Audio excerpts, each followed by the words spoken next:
What's up, everybody? We got Lumberjack, T-Schmid, Chai Cat, Rattle Can, Mr. Stout. I'm assuming that's called Mr. Stout. M3 Stout one. M3 Stout 1. Sarcastic Grandpa. Flapjack. Bad with the leet speak. Dark is the Mockery. 3 a B or is it an E? Yes. Okay. Me 30. Me Stout 1.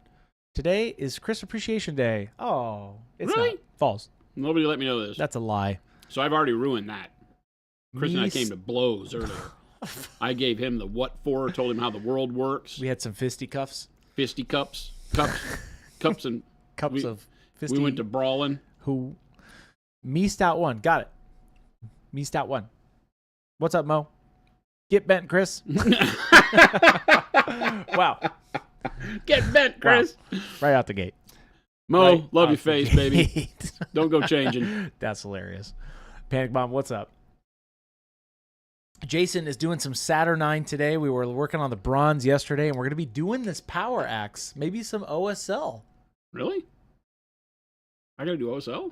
Well, the engine parts, the engine bits, the little glow. Oh. Wait a minute. I'm confused. Oh. Or what are you going to do with these? We got a lot to go. Hey, I'm gonna need you to settle down over We there. got a lot to go in this I'm model. gonna have you settle down. We got these guys got a lot of junk on. We it. got the back emblem thing. You got the stone, the tactical rock. Holy Moses, we got a lot.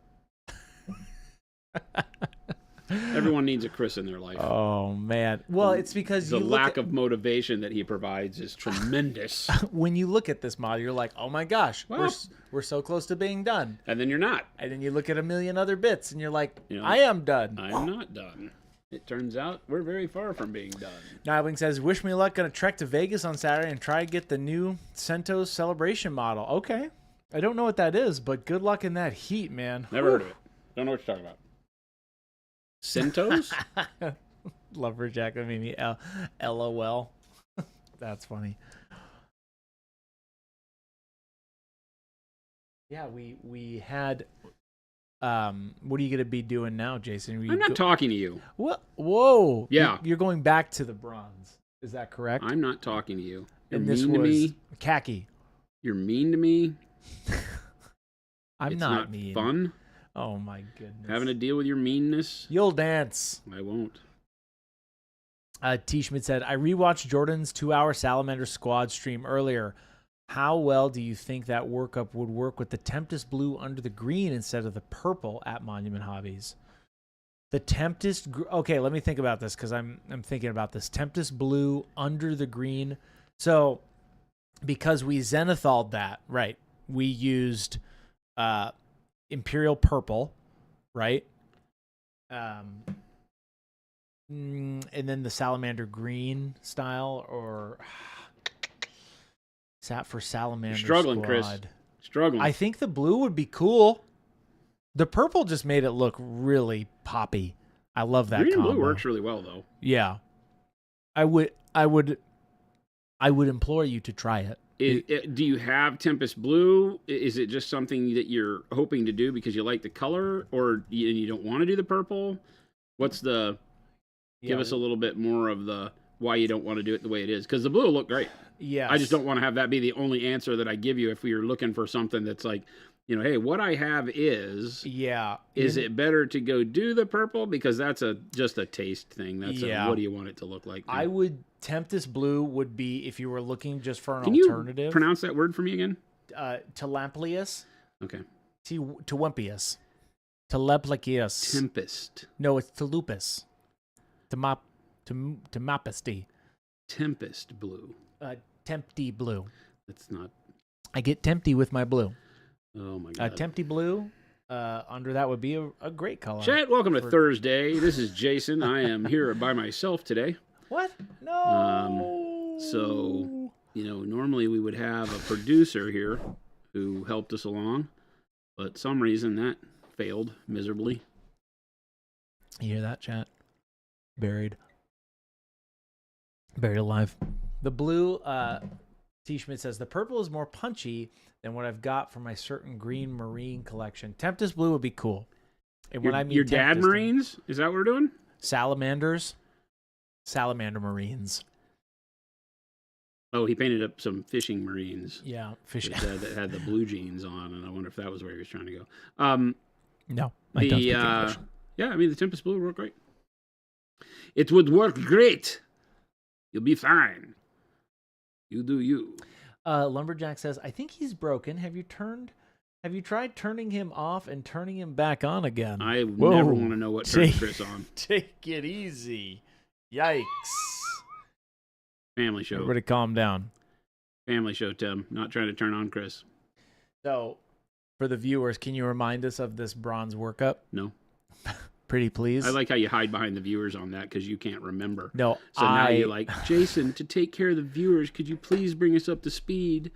Please, Jason, pretty please. I'm recording this bit because I would like to do a full non-metallic bronze workup video. Oh, here we go. Now you're hiding behind the do it for the people thing again. Let me re-hit. Actually, first of all, Fun Palette, thank you so much for that sub. Now, Jason, I'm going to ask one more time. I'm going to ask one more time for you to be nice and do this for the people, Jason, because blah, blah, blah, blah, blah. That's exactly what I was going to say, actually. Even the blah, blah, blah, blah part. So what is this bronze workup? I started with dark golden brown, which is kind of a yellowy green brown. Mm-hmm. And that gave us a good base for the bronze. Then I went over that with dark orange brown. And then over the top of that, I'm doing khaki. And why'd you pick khaki? Well, it's a good jump. It keeps in that kind of dull brownish. It doesn't give me too much yellow. My main goal here is to stay away from too much that pushes it into the realm of gold because obviously we have so much gold trim on the model. So khaki allows me to have a yellowish brown that doesn't lean too hard into the yellow part. So it doesn't start overtaking the gold too much. And I plan on washing this with I don't know, one of ours, maybe petroleum brown wash or something. Something fun. Thomas has a question. Got a question about your paints. I sometimes get a chalky effect with the paint and sometimes not. Any idea on what I'm doing wrong? Thinning too much. The times where you're seeing a chalky effect is that you're thinning so much that the pigment's floating around in an awkward way and piling up and becoming kind of cloudy, chalky, whatever you want to call it. A lot of people have a different name for it, but that's the issue, is that our paint thinning should only be thinned for opacity. You're probably used to paints where you thin them to just use them because they're kind of thick out of the bottle. Everything from Citadel to you name it, any of our competitors. That's kind of the problem with them, is that they're made the same way that house paint is rather than fine art paint. And so they tend to be a little thick. So throughout the course of our lives, we've learned to thin our paint a lot just to make it usable. And Procurel doesn't have to do that. You know, most of the time you'll see me just using the dampness on my brush. Mm-hmm. And I can thin down to glaze consistency, make it as see-through as I want. But that's the only reason you're really trying to thin the paint, is to create that translucence that allows you to see through it. You don't have to thin it just to use it. That's really it. Just control your thinning a little bit more. You know, we've grown up with that, you know, 2 thin coats. But the reality is you can do, you know, 1 good saturation coat. You're kind of in control of that, so. I like this bronze workup. Yeah, not bad. It's not bad. I'm just making it up as I go, so. Thomas says, sweet, thanks. That makes sense. Yeah. Because as you thin it, the pigment starts to float, right? Because you're adding more water, so the pigment separates more. And as it dries on the model, it can tend to kind of clump together. And that'll make it feel chalky or put a texture to it or something. Our paints are ultra matte, so that exacerbates that whole issue.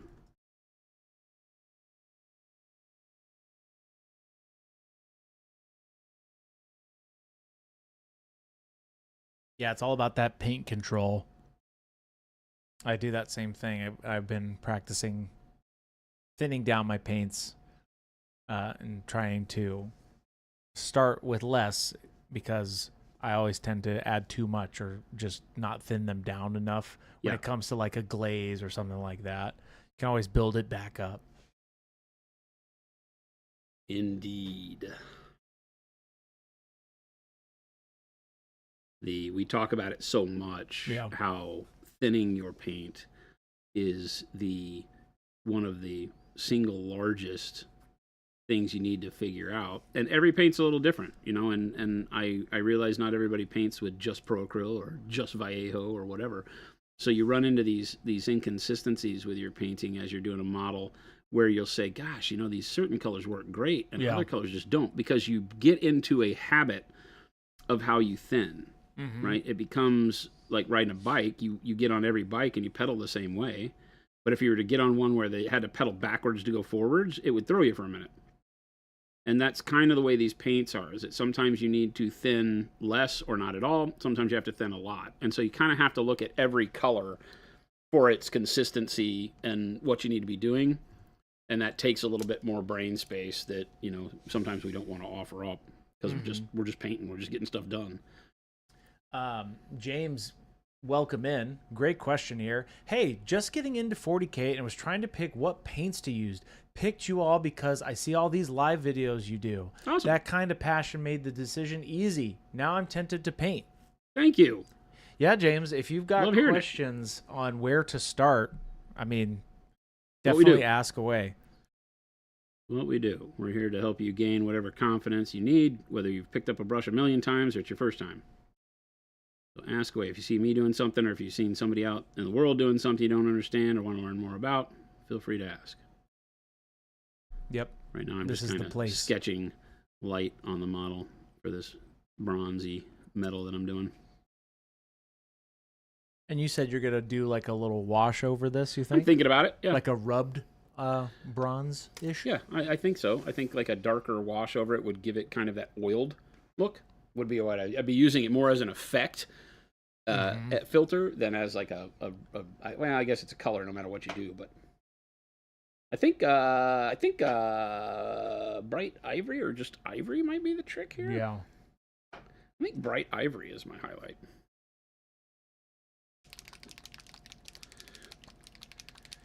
Crasher says the hardest part of starting, James, is picking up the brush for the first time. Yeah. That's definitely a big hurdle. Tech Elf says, hey, everyone, just move from North Dakota to Kansas. Unpacking with the knuckleheads in the background. Awesome. Nice. Hopefully the move went well. Yeah, hopefully the move went well.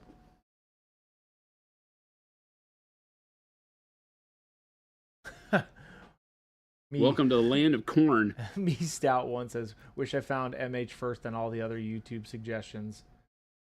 Hey, we're working on that. We're building up a big backlog. I just released Jason's tip on being just a really good basic become a better painter tip that he did with the Batwing.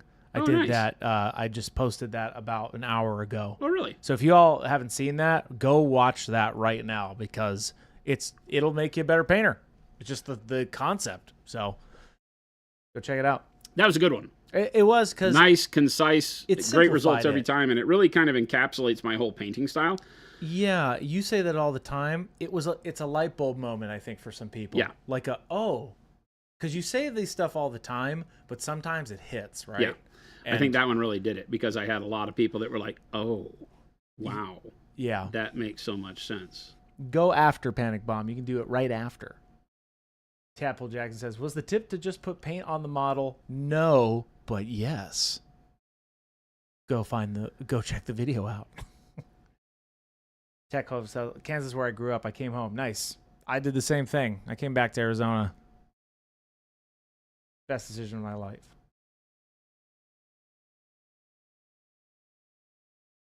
Mo is asking, can we get a hot pink plaid tutorial? And then read his next comment. I feel like I ask this every day. There you go. And then I'll read the incoming comment. Get bent, Chris.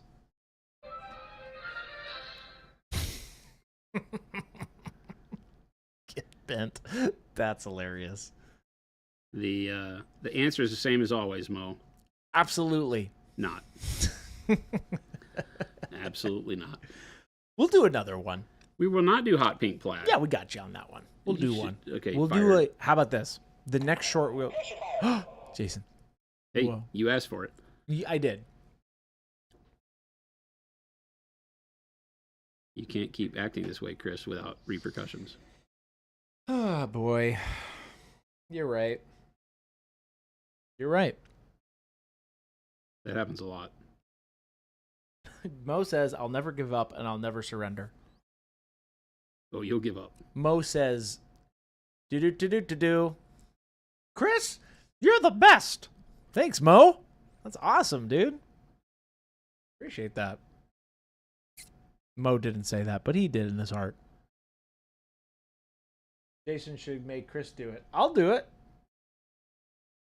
You'll do what? I'll do the plaid tutorial. The hot God. pink plaid tutorial. Sure. Sounds like Chris volunteered for a solo project. I can do it. And Chat. you'll get it. I need you to understand what it is you're asking for here. Oh, I'll give it to you. We'll do it live, actually, now that I think about it. I will paint hot pink plaid live. I'll do it live, actually. Oh, God. I know exactly how to do it. It'll be great. Lumberjack says, "We the people." Lumberjack Tim, I like it. You all asking for it. I'll give it to you. Tim, stop aiding and abetting. Stop feeding the bear.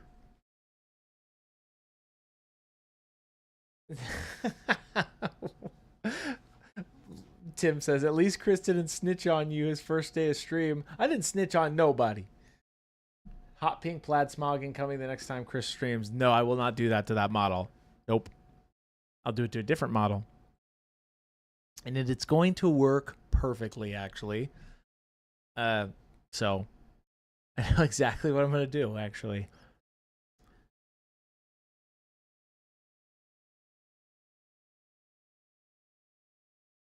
Hot pink plaid golem. No, I'm going to paint hot pink plaid. Jason's got a couple days off next week. He's got some business things to attend to, so you might get a visit from old me. That's awesome. Doing some painting.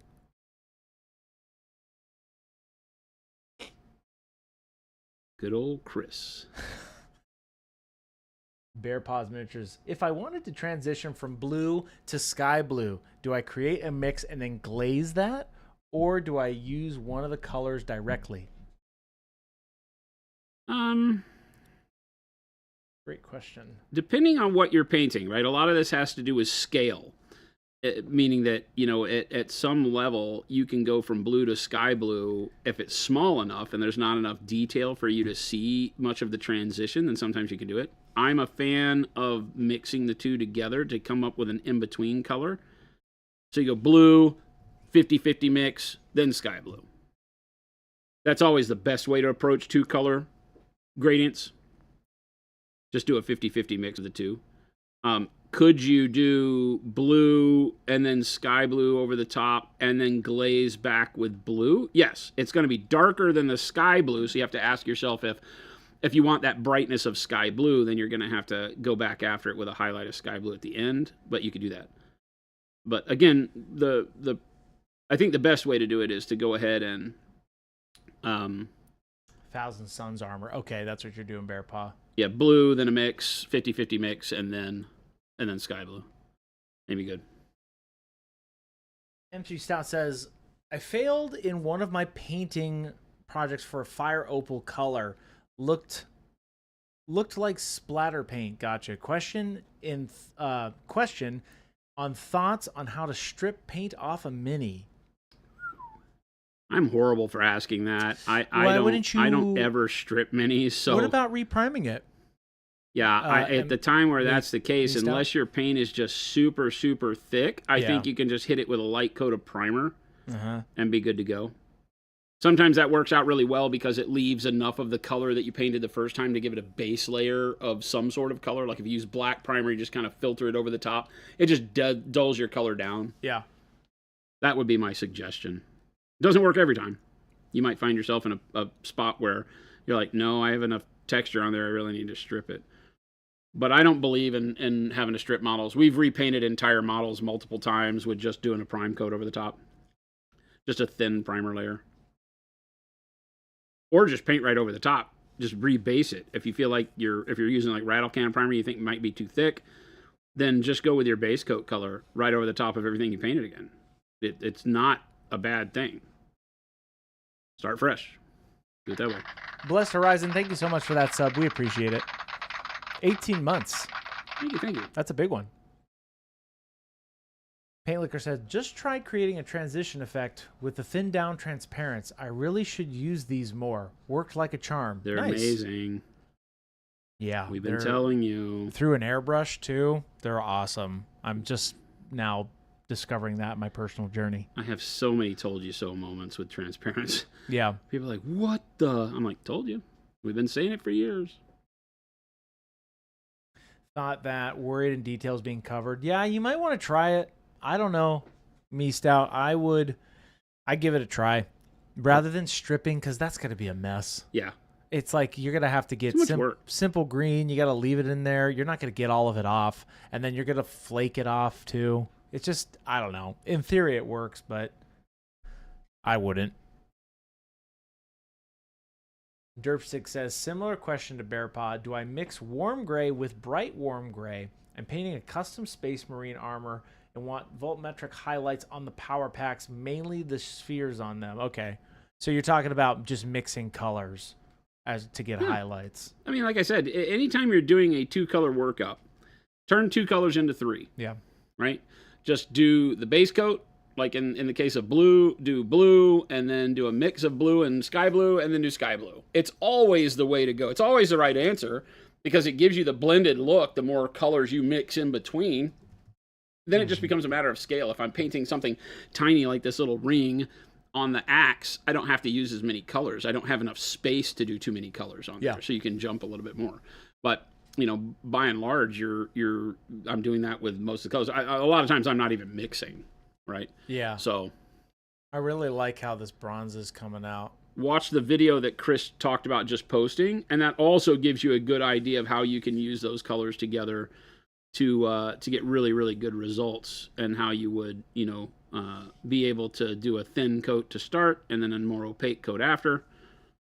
Just work up. That's it.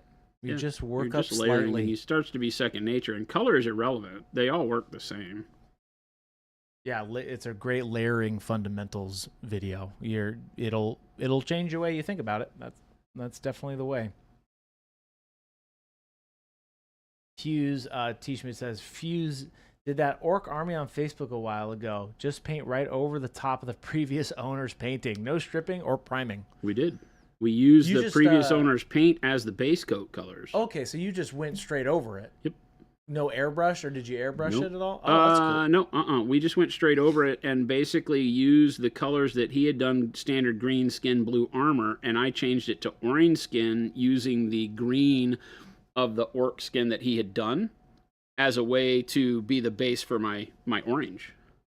So that was intended as exactly what T-Schmidt is saying. It's a way to say that, hey, you don't even have to strip the model, reprime the model. You can just use the colors you've already got on the model as the base coat for repainting it. Scott is asking, is that the same lesson from the class at Adepticon? Going back to like that? No. The one that he just posted the video is not the Adepticon lesson. That was totally separate, wasn't it? Well, it talks about how I go through and do, these colors. I guess it is somewhat, right? Because I interject that in there where you do your first layer thin when we were doing the Crimson Dynamo. Right. So yeah, it has a lot of the same concept in there. The Crimson Dynamo took it a step further and talked about highlighting and then glazing over your highlight to bring your highlight color back into frame. So it has some other stuff that I did in the Adepticon class. But same principle thing. Like I said, this is how I paint. So it's just, you get what you get, right? It's just what I do. So there's bronze, right? But that's too shiny. So I painted it up to be nice and shiny. But then I want to dirty it down. So I'm going to go ahead and put some wash on it. What wash you think you're going to use? I'm looking now. I think let's use petroleum brown. But Brown gray could be a good option, but I think petroleum brown, because it has kind of a greenish yellow tone to it, so it's going to keep the bronzy nature of it and give a good brown, nasty, oily feel. I was very pleased with this petroleum brown in general, the wash in particular. It's great. I like how it dries. It's great. Can you talk a little bit? Hey, Chris. Yeah. I don't know if you know this or not, but we make great stuff. Oh, the best. I was going to stuff. say, could you walk us through how you're doing this wash in particular, or how you're going to approach it? Yeah, I mean, the reality for any time that you see me washing for effect like this is that I already have my shading and my contrast built in, right? So I don't really need the wash to give me contrast. It will around like the rivets and stuff like that. But the wash is meant to be an effect more, right? It's meant to give me the feeling of oiled bronze. Like I've painted up as non-metallic bronze and it gives me the shine, but I want that oiled bronze feel, that kind of more dirty weapon kind of feel. And so in order to do that, I'm going to do the wash. I'm just going to put the wash on everything. But what I have done to prep it is I've gone ahead and painted the axe metal as if it were just shiny metal. You hear me talk about a lot. I paint everything to where it's like new, and then I weather back from new, right? As opposed to trying to bake the weathering in as I paint. A lot of times I'll paint it as if it's not weathered, and then we'll add the weathering or the filtering to it later. That's all I'm doing. So this is going to be really simple. I'm just going to grab a number 5 brush here. Load some water on it, come over here and grab some wash, right? This wash is total baby poop color. And then we just want to put the wash on the model. It's that easy. I'm just going to do everything.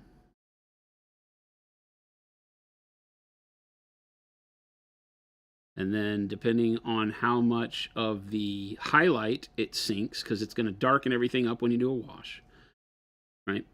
And so depending on how I like the overall coloring, I may have to go back and touch my brightest highlight. But that's the worst case, and I plan for that. So, So here we go. Just washing everything. Carlos says, I think the most powerful tool I've learned from y'all is glazing. It stepped up my painting game. Oh, 100%, yeah. Yeah, filtering, glazing, all the things we talk about, putting a lower opacity paint over a base is one of the best tools that you have at your disposal for painting anything and everything. It is something that, we talk about it when you're learning it as its own individual technique and, okay, I'm going to switch to glazing now. But in reality, what you wind up doing is, like I talk about in the layering video, you wind up doing that naturally at some point. You wind up painting particular, base coats and things like that more thin, and then you use your next layer is more opaque, and you start going back and forth from, filters to opaque layers, and it becomes natural. Because you'll find that, the power of low opacity allows you to place colors on the model with little risk. Because if you start with a very thin version of a color and you put it on the model, it's not going to ruin the model if it's not the right color. You can go right back over the top of it, right? So that's what I mean by low risk. You can kind of be fearless once you start learning how to control opacity and really get glazing, as we call it, or filtering down to a science, something that you're really comfortable with. Yeah. It just opens up a whole new perspective of how your painting process works and how you can work it in between layers. With the same color, I will go thin and then thick and then thin and then thick. So there you go. Boom. That wash is just tremendous. That's great for that color. Right. It didn't dirty it down. It just made it look, I don't know, richer or more real. And it did knock the shine down, right? So that now it is no longer the brightest thing on the model, but I still like the way that it looks, right? Then once the wash is dry, we'll go back and just do some deets of the bright ivory to pull a little bit of shine back on it, but I'm really happy with that. That looks really good. So it may not make sense. A lot of people are like, well, the wash is meant as a shade. Why did you spend so much time building contrast on the model before you use the wash? Isn't the idea of a wash to paint like a mid-tone, put the wash on it? It creates the shadow for you.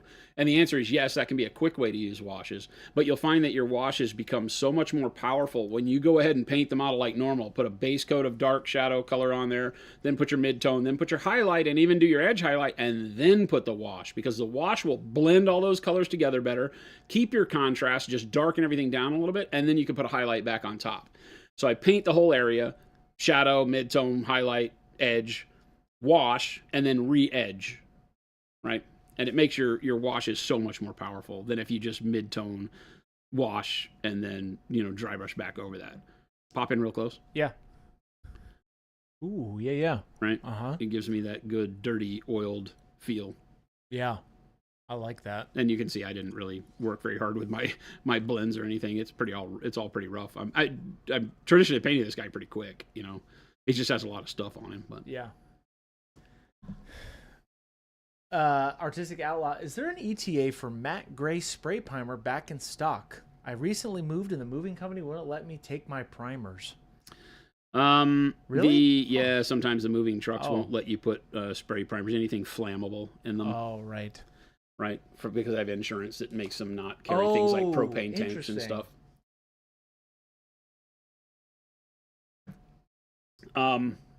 We're hoping by, say, maybe early September. It's gonna take the whole rest of this month. They're making them right now. They should be ready to ship to us mid this month, like maybe next week. But then it usually takes, because they have to go by boat, they can't be air shipped. Right. They go by boat, so we typically see a week or two before they hit us. So, unfortunate. All right, let's go back. One of the things we didn't do after we did the wash over the steel yesterday was go back and add some brightness. So we'll go back to some white blue. Chronic Toast wanted to say thanks for getting my go bag order to me at my vacation destination a few weeks back. The Neo and the Mini are amazing. Saved my hobby time while out in the East Coast. Awesome. I had no idea. Combo. I love it. Forgive Me says, I have a great want to make Saturnine box for Iron Warriors. Yeah, they're pretty cool models. These guys are pretty chonky boys. They are. I think the kit is really good. It's got a really good value, I believe, correct? It really does, yeah. For what you get? Yep.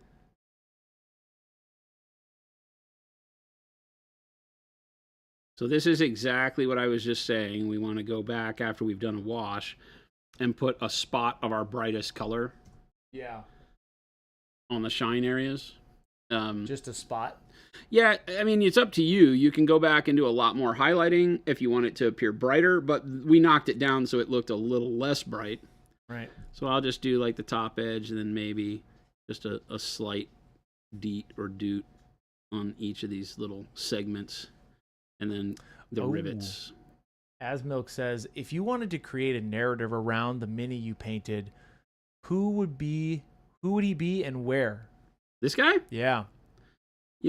I plan on having names for all of my squads and squad leaders for this Blood Angel army just because I'm spending so much time on the army. I don't know. I do tend to gravitate towards thinking that way. This guy's my Praetor. He's the leader of my entire Blood Angels band. And, he's a big Saturnine Terminator who is in charge of a company of assault Marines. So everybody is deep strike, and assaulty. So there's definitely a story to be told there. I don't know. What would make it cool? What would make it cool? That's the moral of that story. What would make it cool? Bearpaw Miniature says, is there any special trick to using the snow in a tube? I've only ever used the GW stuff. Squeeze it out, paint. Put it on you can put it directly on your brush. Brush or base. Depending on if the base doesn't have a model on it, you can squeeze the texture right out. The tubes are great. But there's nothing. It's the same stuff we've been making for years. Nothing's changed. If you've only ever used the GW stuff, it's going to be very similar. You can just squeeze it out directly on your paintbrush. You'll waste a whole lot less. Yeah, you'll love it because it doesn't get it doesn't get gummy paint all up in the ferrule of your brush. It's fantastic. Hoosier says, is non-metallic metal feasible for a whole army? That's what I'm doing here. All my bros. I guess, yeah. And then a couple people are replying, yeah, it kind of depends on how much time you want to spend on it, right? Well, and yeah, I mean, the reality is that the non-metallic, once you get confident in painting it, it doesn't take any longer than painting metallics. Because at that stage, you understand that your metallics look better when you spend more time on them. And so you're already doing, 2 or 3 layers of paint on your metallics as well. I could obviously, if this wasn't a character model, I can speed these colors up and do less layering, cut out a color or two here for troops. So you'll watch as one of the things Chris and I are going to do here on stream is we're going to paint a squad of assault marines in this army. And so you're going to see on stream live exactly how I do this to speed it up and make it table ready. It's funny to say that. Everybody gets pissed at me when I say this is my table ready painting. But a lot of people might have just had a little heart attack. Well, this is the case. This is my version of table ready painting. This is the way I like my armies to look when I go play with them. And so that's what we're stuck with. So from that perspective, I still don't want it to take 80 million hours to do squads that I know I'm going to put on the table and they're immediately going to get picked up because they get, blasted. Right. So, I want them to look good. But like I said the other day, my goal when painting armies is to have them look good in the case, the display case, not necessarily play well. So there's also that component. I don't play near as much as I paint. I don't play hardly at all, really. Robert says, I'm really bad at selecting colors for washes. I know this isn't so straightforward because of creative liberty, but from a general speaking perspective, do you have any advice? For picking the color of your wash? Yeah. Selecting color for washes. I guess it really just depends on what you're trying to do, right? Like yesterday when we did the wash on this steel that I'm highlighting right now, the idea was that the steel was painted with Payne's gray and pale yellow as the way that I worked up my metallic coloring. And so, I need to make sure that whatever wash I put over it doesn't take away the colors I wanted to see. So I mixed black with Payne's gray wash. So I got that kind of really dark grayish blue. But it really is up to you. There's an easy mechanism to just, always choose black for dark, black or brown, depending on what you're washing. And there's nothing wrong with that. You don't feel bad about it. Rugabug says, hey, Chris and Jason. Hey. In what instance would you use blue-black over Payne's gray and vice versa? To me, they look quite similar. Payne's gray is going to be less blue. Blue-black is going to be more blue. Right? Payne's gray is more desaturated in the blue hue, so it won't read as being as blue. I'll use blue-black here in a minute on the axe, as a matter of fact. I was just thinking about that. That a great way to set the haft of the axe apart from the metal I've painted on him so far would be to use blue-black as opposed to Payne's gray, but I can paint it almost the same exact way. I just start with a little bit of a different base.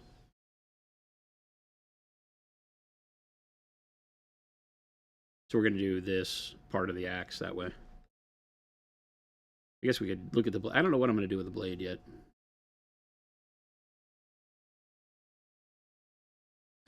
Blue-black is there.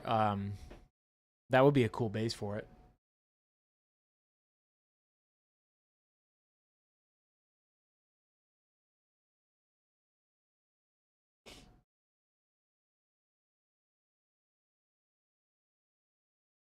When did we start painting this bad boy up? Let me look. What is today? Last week sometime. We started July 22nd. The beginning of last week? Last week we were painting this bad boy up. And by bad boy, I mean bad boy. Looking real good. A lot of bits. He does have a lot going on. It's a standard GW, holy crap. It's really, it's coming along very, very cool, though. A lot of good tips on this one. Well, it's a character model, too. So, yeah. Anytime you're painting a character model, it's worth spending that little bit of extra time bringing it home, dialing it in. Oh, show. Bringing it home, dialing it in. Bring it home, dial it in. Dial it in.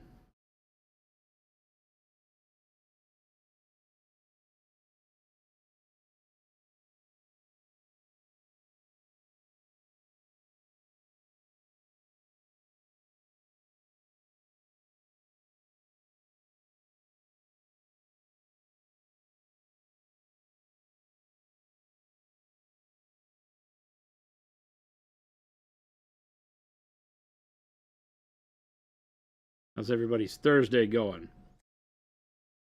What are you working on? Too many paint projects out there, people. Not enough time. Gotta make the time. The truth. Gotta make the time. I'm going right after stream to go buy more models. What? I know. Chris, Isn't that dumb? Anakin Skyhumper says, Chris, I hope you and your mustache are doing fine this evening. Slow Fuse, I hope you're doing well, sir. Thank you. Thank you. I'm doing great. You're going to buy models after this stream? Yeah, I'm going to Gamers Guild Tempe after the stream. What? To buy what do you some stuff I mean? found on Marketplace. Oh, like Local. a trade or something? Well, I'm buying it. But Oh. Yeah. Okay. local guy has some Solar Auxilia. He has the original Solar Auxilia box set. Oh. I need another of the, I don't remember what the transport is called, but I need another of the big transports and another of the heavy Sentinels. And that set has both, and I could use another Lehman Russ tank. Yeah. And so it has that. It has a Lehman Russ, the heavy transport, and the heavy Sentinel in it. So I'm going to go buy that from him after here because I'm my plan for this whole army. I've always had a big grandiose plan for Heresy. Yeah. Always. Tell us everything. And it has included being able to have a Solar Auxilia detachment, one of the Forge Lord consoles that allows you to bring AdMech. Okay. So there's a Forge Lord, or not, it's called the Forge Lord, and he's one of the Space Marine consoles, and it's basically a Tech Marine, right? By any other name. In the 30K world, they weren't called Tech Marines. So the Forge Lord allows you to bring Mechanicum robots. You can't field anything else, but you can bring Thalax cohorts. And so I want to be able to bring Thalax cohorts. Okay. So they can have some robots. The Thalax cohort are jump pack Mechanicum robots. So it fits right in with what I'm doing. So I can bring a Forge Lord with a jump pack into my jump pack army. Bring some Thalaxes, the little dudes with jump packs, and the Laz disintegrators or whatever it is. They're like Mechanicum Space Marines. They're basically the same stats as a Space Marine. So I can bring those, and then bring an a Solar Auxilia detachment, so I can bring like a Baneblade, or Okay. it's my Stormhammer. A Stormhammer. So I can bring my Stormhammer, right? Because Space Marines have Fell Blades and stuff, but I don't like their tanks. I don't like the design of them. But the Solar Auxilia are really cool, and then you get Sentinels and stuff. And the idea there is that I would build enough to have basically 3,000 points or 2,000 points of each army. I'll have 3,000 points of Blood Angels, 2,000 points of each of the others, so that I could play a Solar Auxilia with a Blood Angels detachment in it. That's cool. To get to 3,000 points. So I can play 1,000 points of Blood Angels inside of 3,000 points or 2,000 points of Solar Auxilia. I can switch them up and do Mechanicum with Solar Auxilia because they all are Imperiums. They all fight together. Oh, that's cool. So that's been my goal forever.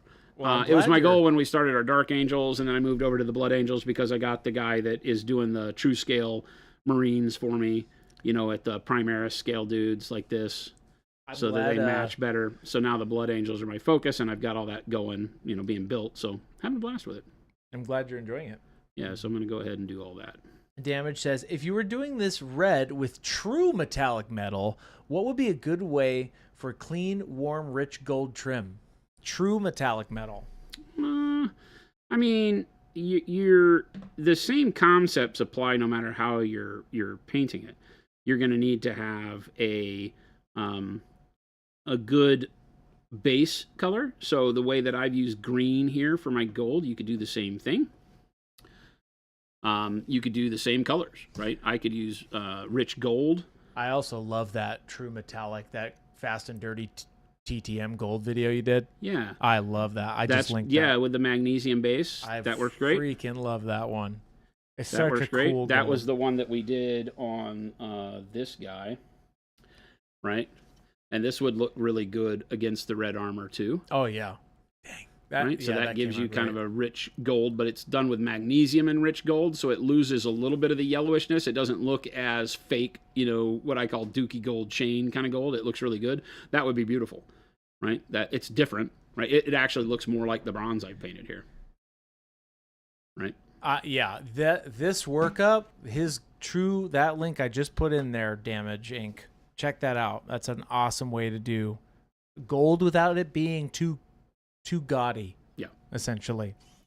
George is asking, what is your favorite and least favorite thing to paint? Oh. I don't think I have anything that's a least favorite to paint because I end up not painting those things in general. Now, that's me personally. I can't speak for Jason, but I mean, I definitely have the least favorite thing for me to paint is the end of the model. oh, I guess I see. Yeah, the subject of the project essentially, right? Well, I mean, it's the end of the model for me. It's like I love doing the figuring out the colors, laying out the contrast, getting the lighting set up on a model. That's the part I have fun with. I don't like finishing the model. I don't like all the final bits that get monotonous, you know. It makes me feel like, well, didn't I already finish this? You know, I already had this idea. Yeah. now it's old. Derpstick says, just finished gluing the last dark Eldar on a 160 mil base I'm using for a diorama. Now I just need to super glue some tree trunks on there, then use white brush on the primer to prime the base and put some snow texture paste on it. Nice. That sounds like a nice project, Derpstick. I like that you're getting to the end. Lumberjack, I did see your grill that you posted in Discord, and I thought it was cool, and I thought I was silly because I thought you were legitimately at the time talking about a barbecue grill. Yeah. Which I thought is even You got a backyard even grill. more hilarious. You got a backyard grill. T. Schmidt says, I'm painting this Emperor all true metallics. I'm about to petroleum wash the whole golden chunk, but I'm scared. Got this what if it's wrong voice yelling at me. Can't be wrong. Can you test it on another surface? You can never be wrong. You'll But just Chris, learn. Chris has a good idea, right? It's always good to try to test, you know, your I- theory on I had something to do that. until you get it right, and then you can have more confidence to put it on everything. I did that on one of my Titan panel legs yesterday, or 2 nights before. And I'm like, oh, here we go. And it came out okay. Definitely having something to test on. We've all got models sitting around that aren't good for anything. Yep. Pick one of those up, Lumberjack is correct. Texture trainer. put the base coat on it, test your color. Best way in the world to get confident with your color choices. Test out new ideas at very low risk. Damaging says, this is such a beautiful red you've got going on here. By the way, one of the best I've ever seen. Thank you. It's good stuff. Thank you. Yeah, our well, the easiest way to show you is a guy that doesn't have anything other than the red on him. Yeah. So the red starts with our Payne's gray. So it just has, if you want to, can you pop in closer? Yeah. For these Blood Angels, what I found I really liked was the bluish shadow. Yeah. So the Payne's gray as a shadow, and then dark plum over the top of that, which starts moving into kind of a desaturated purple almost. And then right over the dark plum is the Pyro Red, or Pyro Red. And then I mix the Pyro Red with, I use red orange now. At the time I started this, we didn't have red orange. But over the Pyro Red, I do red orange. And then I mix the red orange with Warm Flesh. And that gives you this salmon pink color. And the salmon pink is the final highlight. And then you highlight the end of it with pale pink. And that gives you the kind of the metallic sheen of the armor, which I haven't done on the Saturnine guy yet. But this is a finished model. So this guy's got the pale pink on like the backpack edges and stuff. But it's very limited how you use the pale pink, just for little shine spots. But that's the goal of the army. And then all the non-metallic gold, because I'm an idiot. So why not? Why not paint your entire army with non-metallic gold? Because seems like a good idea until you do it. That's right. Until you start doing it, and then you're like, well, that was shoddy thinking. Considering that my army is all infantry. Non-metallic gold is a really great decision for, like, well, I don't know that that's true. I was going to say for something like knights. Yeah. If you do the non-metallic gold like I've shown on my dreadnoughts and stuff before, where you do it very quick. you can make non-metallic gold on vehicles very simple, whereas you can't do the same thing on infantry as easily because you can't do the big dry brush step Right. for the gold, right, or for the non-metallic, because the model itself doesn't have enough space to let you dry brush the areas that want to be metal. Right. On knights and vehicles you can, so it makes that a little bit easier. You see that little dot of brightness on there just gives me some peak of brightness around the edges on things.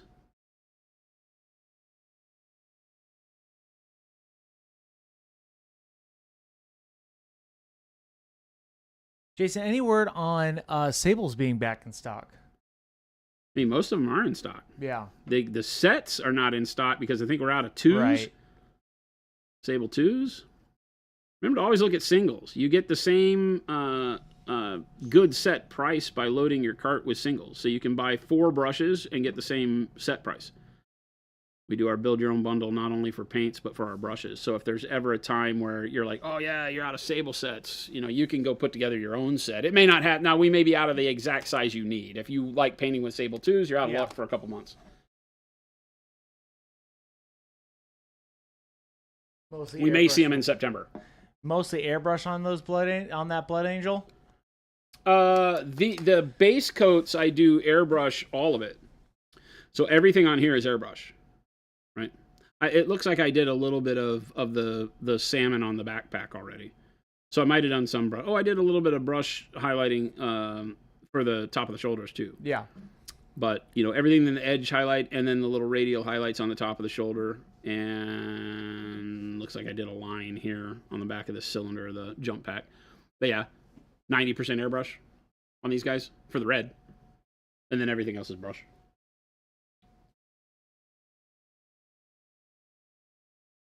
Yeah, definitely. Whenever I'm doing a whole army and the idea is to do, like I said, I've got 10, 20, 30, 40, 55, 60...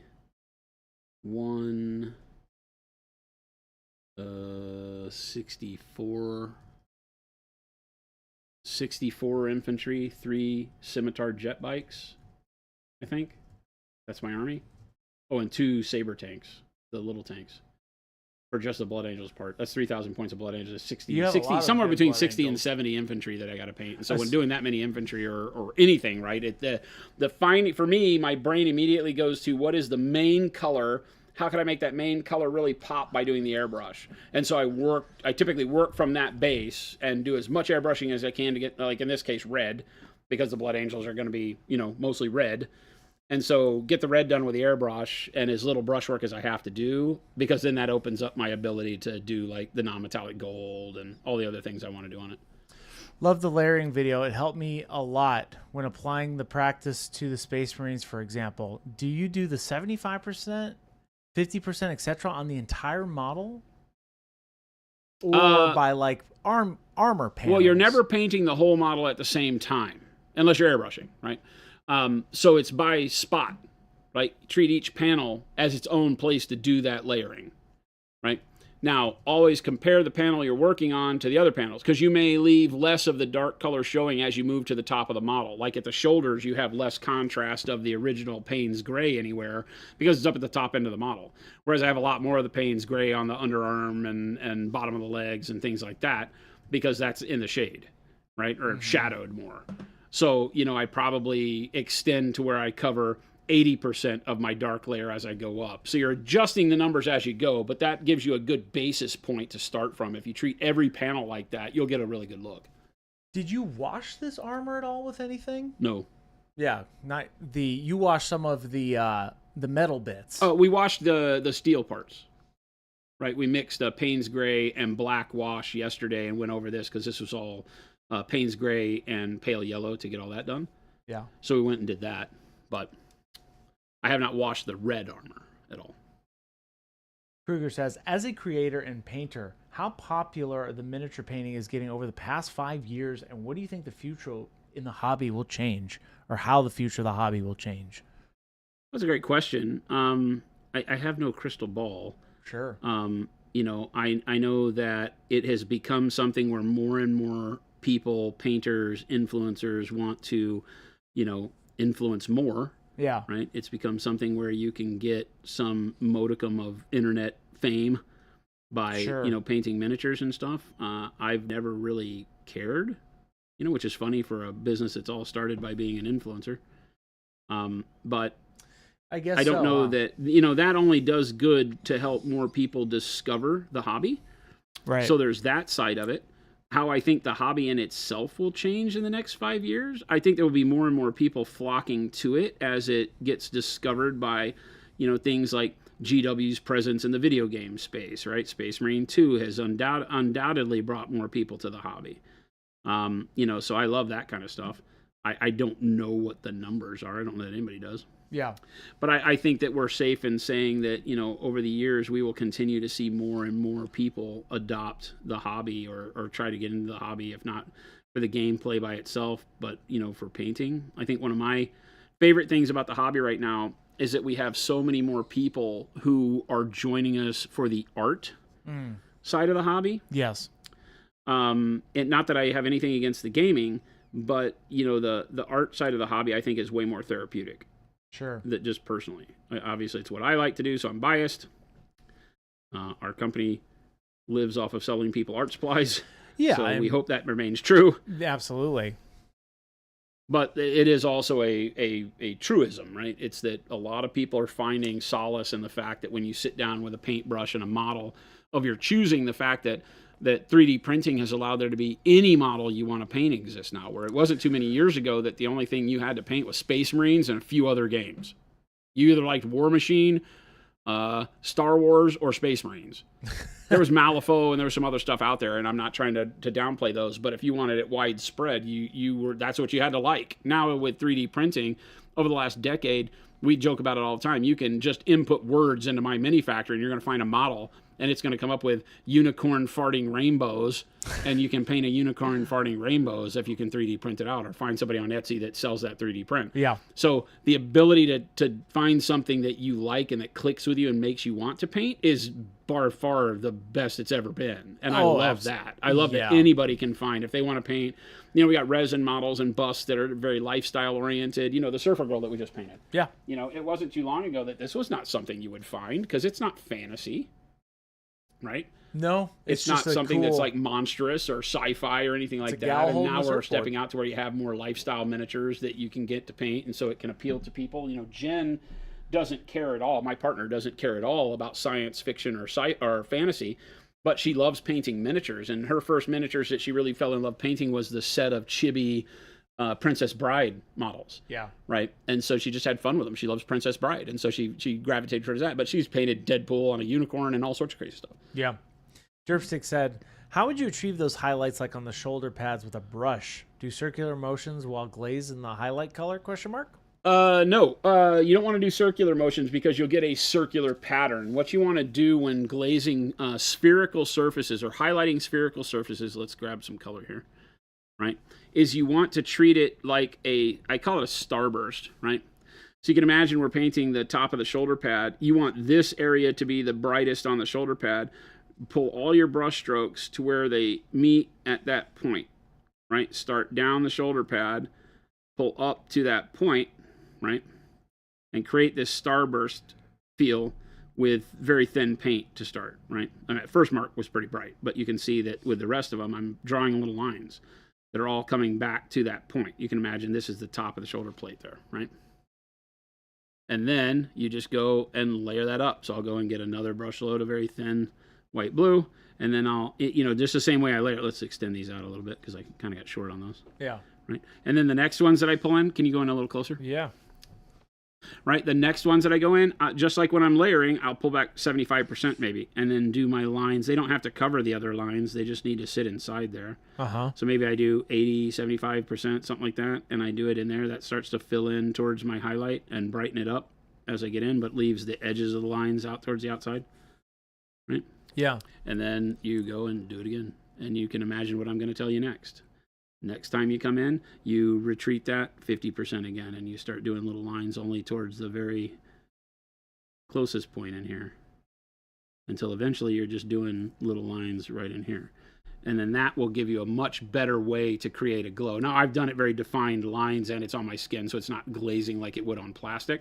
But you wouldn't have these defined lines. They would spread out and blend a lot better. If I rub on it a little bit, that'll happen, right? But that's the way I do all my shoulder plates. If we find one where you can see that on there. Not really, because when you do it right, it just works. But that's how I do all these, right? Same thing on the globes up top here. So Kruger says, Age of Sigmar is getting more and more popular today. Do you think it's because of the great design of the miniatures they're creating? I think that's the only thing Age of Sigmar has going for it. It's very, the models are very cool. I think Age of Sigmar has screwed itself. I don't know that I believe that it's growing. I think it's actually failing.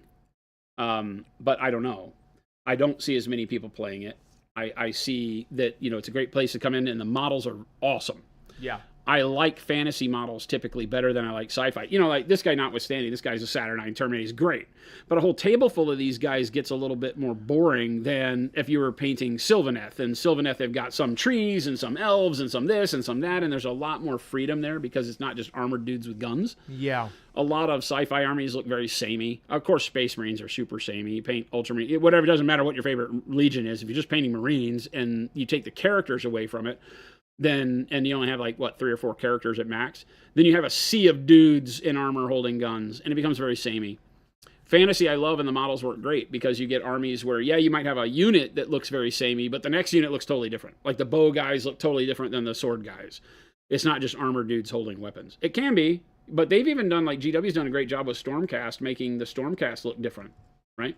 The different storm hosts and stuff have different looks to them. Some of them have more fabric than others. It'd be kind of fun. Yeah, I think this is far too fast, straightforward of explanation. I need a 23-minute video with every stroke spread out, a 5-minute talk about how it makes me feel, and a 2-minute sponsor in the middle. All right, hold on to your butts. Here we go. Hold on, everybody. You know what? One of the biggest things that I believe is a compliment for us is a lot of people go, I love that you just tell us. Well, and that's There's no obfuscation here. I just tell you how to paint. That's the point. Number one, we're a manufacturer, so we don't have sponsors, which is nice. But at the end of the day, I'm here to help your painting journey feel better. That's it. Me as a person. Before we had Monument Hobbies, when we were Slow Fuse Gaming, I've been doing this stream thing for over 9 years. And so at the very beginning, it was all about, let's just have fun painting. But I'm not going to hold anything back. I'm not going to tell you to go finish the owl. I'm not going to show you 50% of the process. You get it all. And I'm going to hopefully make a light bulb go off for you when you say, oh, that's a lot easier than I thought it would be. I don't care that I make things as simple as they should be. There shouldn't be a whole lot of, what's the way to say it? Mystery, mystique behind painting. Yeah. There's as many ways to paint as there are people. So the hard thing is finding something that feels good for you. I can show you something and it may never work for you. You may do the exact same brushstrokes and never get the same result. It may just be a thing that it doesn't make sense to you. Your eyes don't perceive it the same way. It doesn't look right to you when it's done. So we try to, that's why we're very repetitive. We'll do the same thing in 10 different ways, hoping that one of them clicks for everybody. So yeah. You learned Spearhead last month. I've heard Spearhead was fun. You guys said Spearhead was kind of cool. I'm not really into it. Oh wow, that's the thing because the army list building doesn't exist. I like making armies. Yeah, I think that there's a world where when you're new, it's nice to not have to think about it. You buy a box, you play a game. That's true, but I think that then Spearhead falls off for those of us that I enjoy meta list building more than I enjoy playing. So it's a weird. Yeah. Okay. Thank you, Lumberjack. I wanted to go back up to this question. Oh yeah, build your own. In regards to Model Zone's question on building your own paint set and bundles. Mm-hmm. However, I need more of this beautiful satin black, which is the Adepticon set. You can buy 8 paints, any single, and you'll get 10% off, including the expert acrylics, including the tube paints acrylics. And the bottle paints. When you get to 8 in your cart, you get the set discount. You can buy 8 of the same color. If you use a ton of Shadow Flesh, buy 8 Shadow Flesh, you get the discount. Mix and match your paints how you like. It does not include primers and mediums, the stuff in the bigger 120 ml bottle, but it does include the expert acrylics. For the Ultramarine, were those volumetric highlights done with brushes or air brushes? Brush. Well, so like on this guy, I airbrush. Like on this guy is a good example. Pop in real close on this guy. See if we can see it. On this guy, the airbrush did the initial one, and then this highlight on the top is exactly what I just showed you. I don't know. Yeah, it'll show up. You can see kind of the little lines that pull in towards the starburst, sort of. I see what you're talking about, though, right? I get what I see it. This is 3D printed, so it throws you off because it has that layer line in it, that topographical map layer line in it, because it's a 3D printed shoulder pad.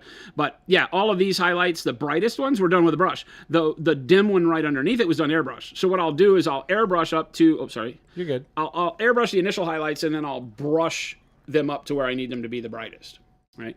Because if you go in with the airbrush, you can get close, but it's always going to be that airbrushed look. It's going to be too soft in most cases. I like, especially for metal, I need a harder reflection. Yeah. So all of these bright highlights from the shoulders above and on the corner of the gorget here on the maybe a little bit on the hand. That's all done with brush, reinforcing the airbrush. This one is just airbrush. I don't think I've done any brush work to reinforce that one. Maybe a dot, right? Yeah.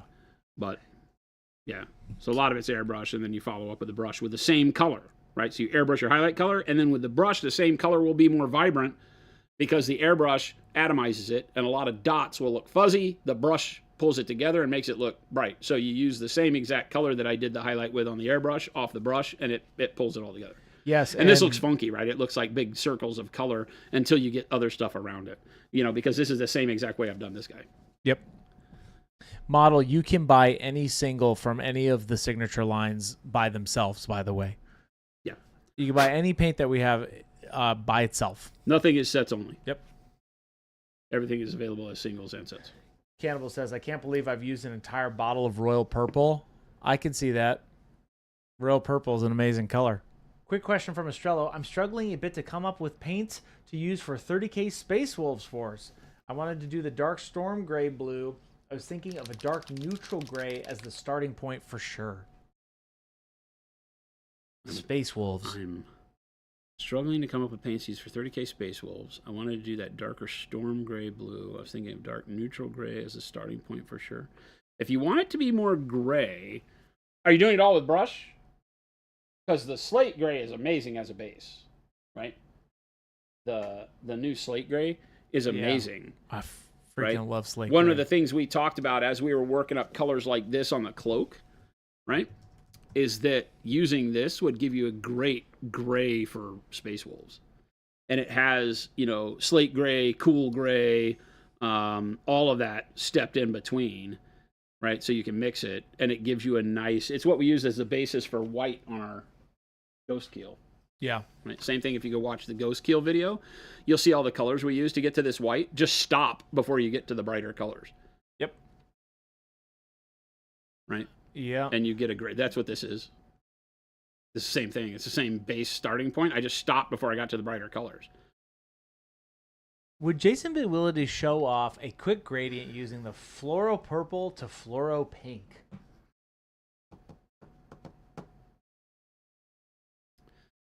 Gradient with the fluorescence.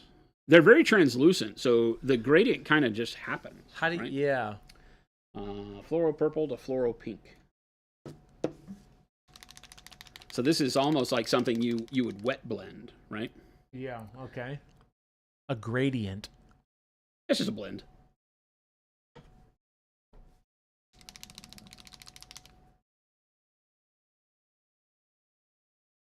God, fluoro pink is so bright. It's so bright. So bright. Very bright. So, if I start with fluoro purple by itself, right, they're very see-through. So the issue here is how do you keep them looking blended? They kind of almost automatically do it, right? I mean, that's it. Right?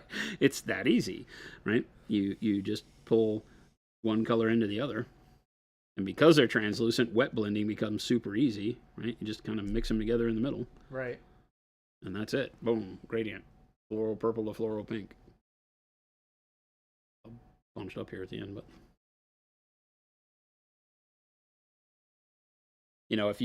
if you're doing this in a small location, then you can't be as sloppy as I just was.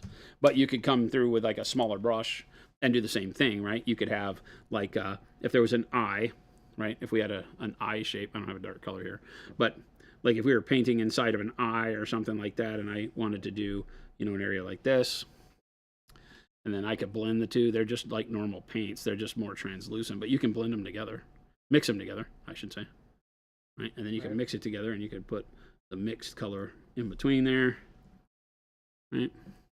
And then you can just go with the straight pink, right? And you can create that same gradient in bands. I didn't even blend that. That's just purple mixed pink. Mm-hmm. So if you're in a tighter area where you can't be sloppy and wet blend like that, then you can do it like this. And then when you're done and these dry, you could come back with, let's say you wanted it to be brighter all the way through, then you would come back with just a thinned down version of the pink, and you would put the pink over the whole thing, right? Because you can thin it down and glaze with it just like you would. So you put a thin coat of pink over all of it, would blend it and make it more pink across the entire thing. I'm going to mess it all up here.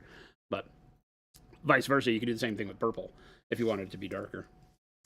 Tangent saying, if you're doing your layering method across a large value jump, do you need to do more immediate mixes so that the shadows don't end up looking grainy or cloudy? If you're doing your layering method across a large value jump, do you need to do more intermediate mixes so that the shadows don't end up looking grainy or cloudy? So when we did the tutorial, we used 3 colors. If what you're asking is if I were to go from, say, the Payne's Gray to what would be a good jump here? What would be a great jump from dark to light? I mean, I do it with a non-metallic metal with the Payne's Gray and pale yellow, and you can go through more intermediate mixes, of course, along the way and add more colors. There's no reason why you couldn't make the jump, because the way I layer, that first thin layer of paint does the blend for you. So as long as you're careful with it, you can, but you're correct on the more contrast you create when you layer, the more chance there is for splotchiness. It's like what happens when you try to paint bright yellow over black primer, right? You get that crappy intermediate color. Sometimes it greens out, whatever. So yeah. you do need to be careful there. So yeah, if you're finding that it's too bright of a color to go that thin layer over your base, it looks crappy, then blend them together, mix them. Yeah, you want to have as many in-between colors as necessary to blend it. But if you're going for high contrast, you don't want to make that blend go over too far of a distance, or you lose your contrast, because it becomes a steady gradient from dark to bright. That's the same non-metallic metal question. At some point in time, you need to jump to that brightness, right? But the answer is yes. In cases where you want it, like that bat wing in the demo, that you want it to be a smooth gradient, then yeah, mix more layers in between, more colors. Yeah, check out that video. I just posted it. Obviously, check it out after stream, but... I think you already said. Yeah. I meant for everybody, because it's got some really good tips. Anakin, yeah, exactly, yeah. And you can still wet blend by like stippling. Believe it or not, being able to wet blend, you can do it without big brush strokes like I do on my base coats. You can go in and stipple a paint. You can put a paint on there, and then you can stipple another paint into it and make the action of stippling blend them together wet. You can do that. It's a little tedious, and it may give you a texture you don't like. So, but there is an opportunity to wet blend in tight spots. I don't think he finished his Cathay balloon yet. Baby J. Silliest model in the history of models. The only good one is that one the guy painted like the Chinese takeout. I haven't seen that. The dumbest model I've ever seen. You don't like that model? It just shows how people's preferences can be so different. I'm like, that's the dumbest idea I've ever seen. Really? You don't like that? A hot air balloon in combat? Come on, dude. Magic. That was just dumb to me. It's dumb to me. That's one of those where it's like, hey, don't bring your reality into my fantasy. And I'm the bad guy in this one. I get that a lot of people love it. And I look at it and I go, that's the dumbest thing I've ever seen when I saw the army, because everything else was so cool.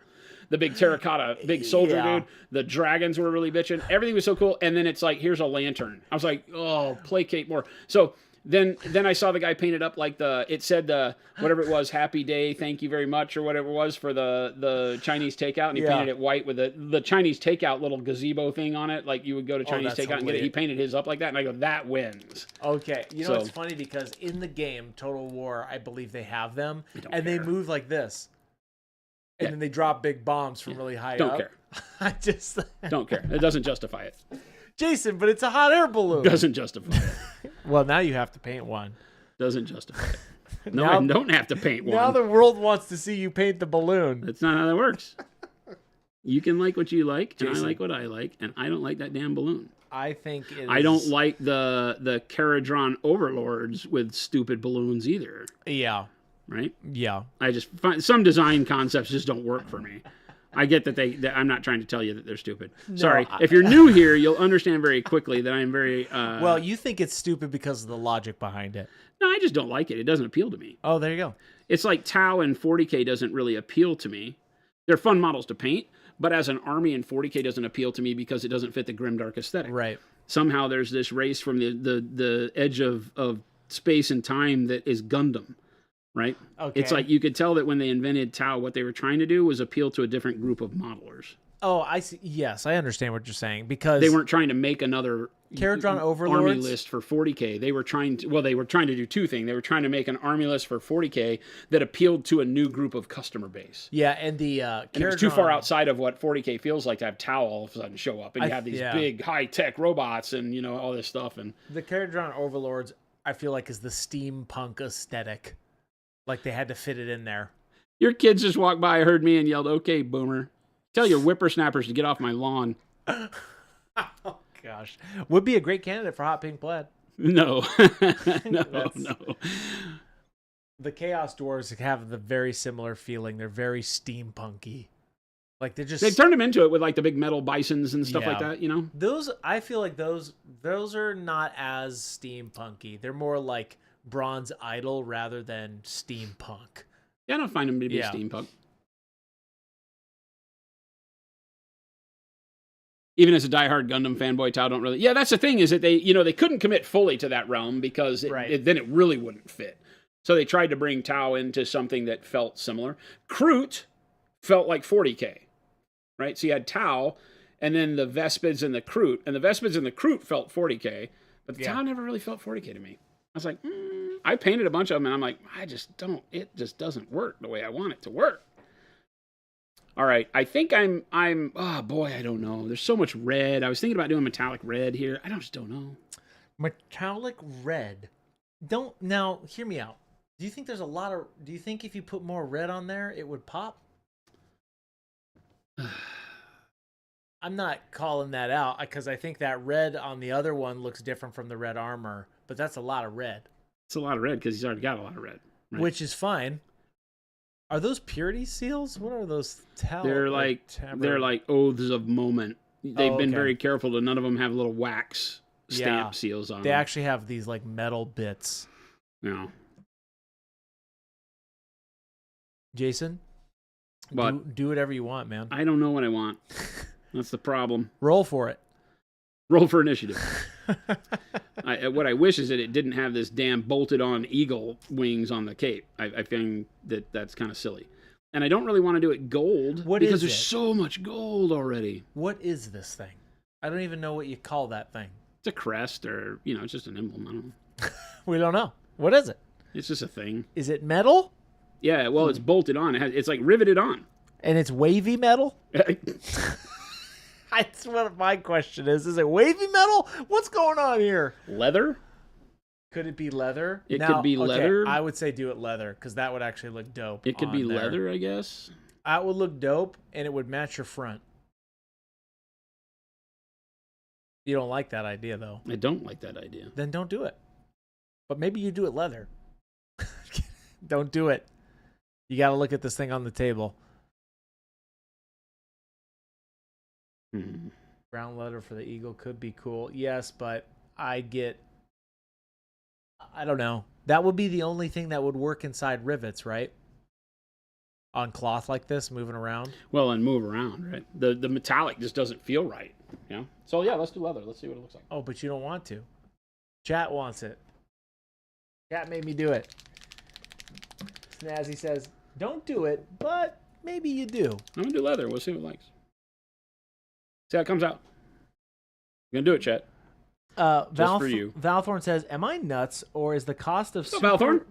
Or is the cost of super matte paint the loss of smooth finished surface like you get with more satin paints? ?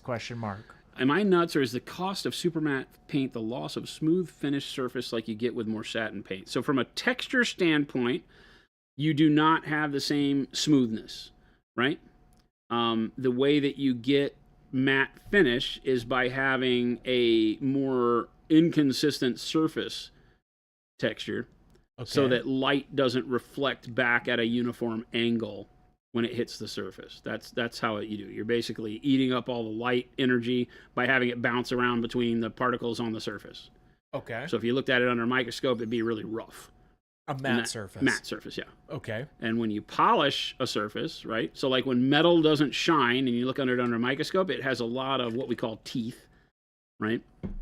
A lot of tooth to the texture that eats up all the light energy as it bounces around on it. So it doesn't all bounce back to your eye because it hits at odd angles to the surface that's all distorted, right?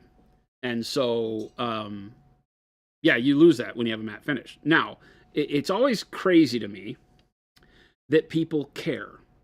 And I don't say that offhand or to be smarmy, but at the scale we paint, matte finish will never make a difference when painted correct. Okay. It just doesn't, right? It just doesn't make a difference. The surface texture, especially on military models, for crying out loud, it just never changes anything. If you were painting like Gundam, let's say, and you wanted to have something that was super smooth and not matte finish, that I can understand. And so a lot of people like to have, satin paints for Gundam models because it keeps it smooth. They're trying to do the shiny Gundam like in the movies and stuff. And so that I totally understand. But for, scale modeling and stuff, matte was always the thing. Painting with shiny paints always drives me bananas. But you do have a rougher texture at the end of the day. It should not show to be rougher. That comes from things like over thinning, like we talked about, having the pigment float around in weird ways and settle on the model in clumps, and then you get real physical texture that is readable. You can see it. Doesn't feel right on the model. Nibling says, could you just gloss / varnish, satin varnish over the Gundam after painting it with matte paints? ? Yeah, you get the same thing. O Painting says, Jason, what paints are you going to use for that leather? I'm using dark flesh as the base. Okay, dark flesh. Because remember on the front, we left the red overspray and then put warm brown over the overspray. Right. And so I had a reddish base. Over the... Okay. I didn't base coat the leather. I just painted over the red that was left from the airbrush of the armor. Okay, I can so see on that this, there. If I want it to be sort of similar, I need a reddish base. But I can't recreate the same overspray. It just doesn't have it. Right. It has a little bit on it, but it was more of the blue because nothing around this was red. So I'm starting with dark flesh. It gives me a neat, deep red brown to work from. And then what are you going to do from there? And then warm brown. Warm brown? And then I don't remember what I did on the other thing because I didn't think I was going to paint anything else leather, so I didn't put any brain space for it. Scritched it with dark ivory or something like that? I feel like something like that. We'll make it up as we go. Cannibal. It'll look good. Welcome in. I can honestly say that the only time I've gotten visible texture from matte paints was when I primed using rattle can wrong. That can happen. Yeah, all of your layers build up and amplify texture because, even with a soft layer of texture from a rattle can, the little dot pattern that it makes, then you put a coat over the top of that accentuates it, then another coat and another coat. You can kind of build texture up layer by layer if you're not careful. So yeah, there's ways that you can get there, but it's funny. I always send people that have a problem with the texture of matte paint, I send them a picture of Flame-On's red Blood Angels armor. Yeah. Where he uses our paint. He uses Bold Pyro Red. Oh, yeah. It's his favorite red. He's told me millions of times. And he paints the armor with it. He gets this great red armor. And when you zoom in on the picture, he takes these phenomenal pictures. He's a great photographer of models. Yeah. He takes these phenomenal pictures, sends me a picture saying, hey, this is great. You can use this how you like. And so it would appall him if he knew that the way that I use his picture the most is I zoom in real tight on the back of a Space Marine leg and show people that one of the world's best painters is okay with this. And it's so zoomed in you'd never see that, right? Really? But a painter looks at it and I'm like, it has texture because it's a matte finish. Oh, interesting. Oh yeah. That's a cool example though. I mean, if you zoom in on any of my models, like if yeah. you get close on these guys, right? Same thing. All of this is hyper matte. You I don't ready? know that you'll find a whole lot. Oh yeah, zoom in on the chest here. Go like do your super zoom on the chest there. See? But that's okay because see, you see texture. This is what you see here, then there, then here. I mean, yeah, you see texture there, right? But you would never in a million years hear me say anything about it. I'm like, I don't care. Because when I look at this model, what the heck are you talking about? Well, and what do you say? Like the whole thing works together. Yeah. Right? Like it just works together. Yeah, it can cause problems if you're not thinning your paint correctly, and you're getting your next layer of paint wants to grab the previous layer of paint different when you use matte paints too, because it has more tooth. Remember we talked about that. Where's one of my cards? Here's a card. Look what we have, chat. I found these. Chris is probably very angry that I found these. Where did you find these? I found them in the hidden room. Wait. Where did? Okay. There's a whole stack of these things in the model room. Oh, okay. It's like a huge stack of. I must have moved them there. Cardboard that's been cut into really cool sheets. Like, it's huge. It's hundreds and hundreds of these. I honestly bypassed those because I did not think that's what you were looking for. This is exactly what I'm looking for. That's great. I'm glad you found them. So, Chad, if you've been here long enough, we used to have magic cards. I filled up all the magic cards, and then we haven't had magic cards anymore. Okay. So now we have magic cards again. So here's the deal. Zoom in close so I can show people. Okay. Right. So the idea here is that here you have a surface, looking at it horizontally, cross-cut of the surface. So that's a surface. That's the way a smooth gloss surface would look. As you get matte, you start getting this type of finish to the surface. It's micro. This is like really zoomed in, but this is what a matte finish looks like. You have all this tooth, right? So it creates more surface area. Because if you were to imagine this being a piece of string, if we grabbed this end and pulled on it, the jagged one would be much longer than the straight one. Does that make sense? Because it would pull out all the jags, and so it creates more surface area. There's a lot more surface area for paint to grab, which is one of the reasons why matte paint is so great. Because when you put another layer over it, that other layer is not going to move because it's digging in and drying inside all of these textures. Even though those textures are super micro, that you'd never really see them. That's how matte paint works, right? So one of the things, though, is if you're not careful and don't thin your paint correctly, if you just go and you get heavy paint out of the jar and try to paint with it, we all know what that feels like. The paint kind of drags, like with a dry brush. Next time you sit down to paint, take a brush that has no moisture on it, dip it in your paint and try to paint with it. Immediately you'll notice you won't get a consistent line because the paint won't flow off of the brush consistently, and it feels like it grabs. It feels like it has tension to it as you pull it, and it just gets spotty and textured. Well, imagine that if you don't thin your paint right, now the paint is not going over this, where it drags and gets spotty texture even on a smooth surface, it's going over this. So it drags even more. So what happens is that texture can get amplified if you're not thinning your paint correctly over matte paints, because now your paint is thicker because it hasn't been thinned, and it's grabbing onto this tooth, and so you might think that your brush strokes aren't as nice and fine as you want them. When you don't have any problem pulling a fine line over the top of matte paint, you just have to make sure that your paint you're using a damp brush so the paint can go on and off the brush very smoothly, and that the paint itself is liquid enough to be able to draw that fine line. It doesn't have to be, it can still be very opaque, right? You just want to make sure that it's not gummy, right? And you're not dealing with thick paint. And a lot of times with other brands of paint, they start thicker than ours. And so that's why you'll find Pro Acryl feels lighter, we call it. It's a little bit more fluid, but it has high opacity, high vibrancy, more pigment than everything else in the world, but it's lighter feeling. And the reason we do that is to overcome the nature of matte paint, where you can just paint with it all the time and never worry about it dragging or creating texture. So that's the deal. That make sense? No, that's a great tip. I said, does that make sense? And he goes, no. No, yes, it makes sense. And I hope it's making sense to everybody else. I genuinely do, because I am wrapping my head around it. Yeah. And I clipped that bit because I would like to. So. And I was muted that whole time. Great. He muted himself. I know exactly what you're talking about. Thank you, Mo. I'm so glad you found those cards. I'm really happy for you. I truly am, because I've seen those things and I'm like, this is not what he's talking about. Exactly what I was talking about. Well, good. You got little cards now, Jason.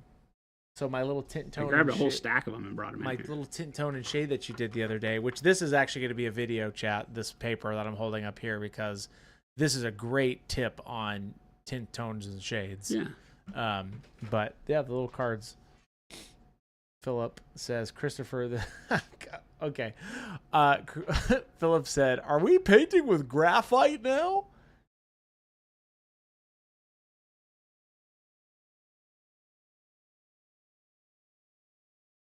That doesn't warrant an answer. Panic Bomb says, Mo, but do we want to hear Chris? That's a Yeah, good the rest point. of the chat was like, shh, don't tell him. Wait, hey, this is nice. You're right, guys. Too much. I'm so sorry. You have to listen to me.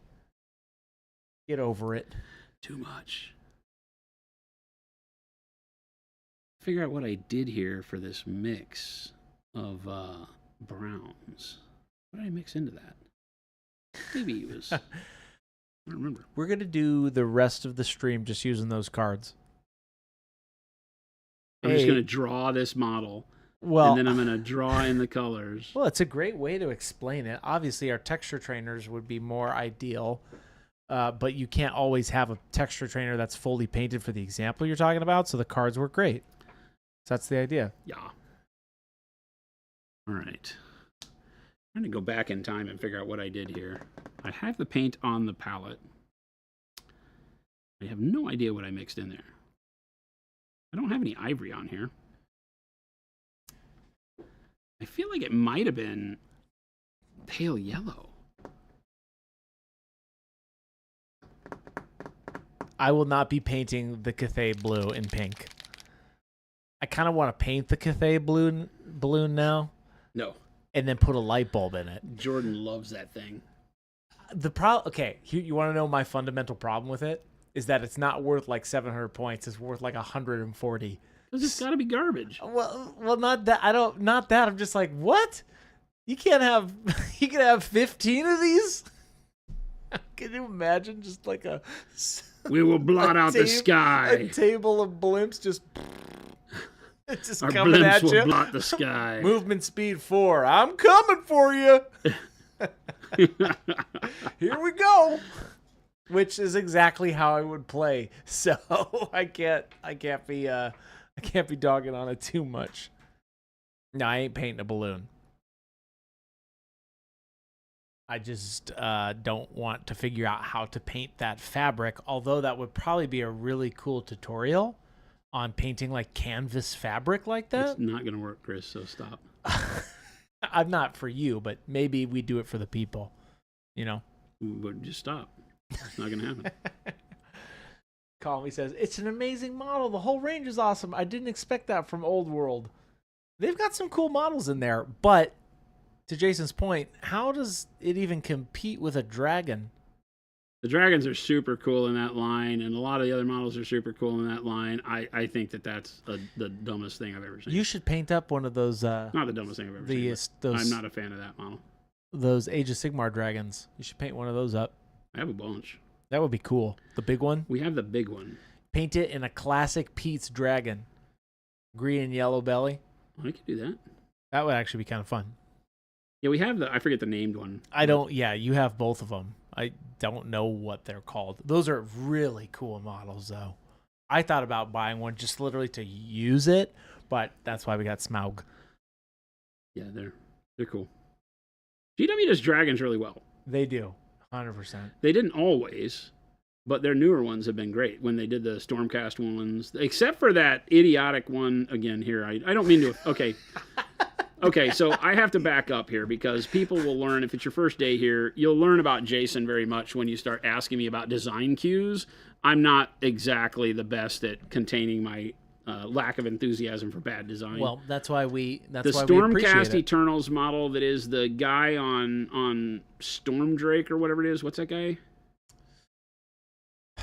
It's a HQ model. An HQ model. The new one? No, it's the old one. The first one they came out with. It's the dumbest yes, pose. I know what you're talking about. The legs are unbunbalanced. The pose is really bad. Somebody let that get through design.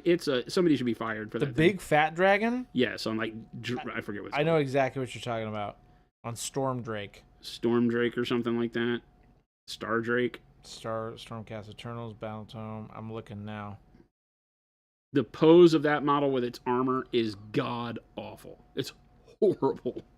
Yeah, I don't Whoever know. let that pose go through as a design cue should be fired.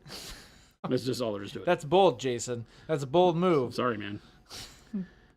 Sorry, man. That was somebody's cousin that came up with that idea, and they let him go through. Northrex says Stardrake. Stardrake, horrible. Lord, Great idea. Horrible pose. Horrible implementation of that model. I was so excited when I first saw it and thought about it, and then I looked at the pose. I was like, never buying that model ever.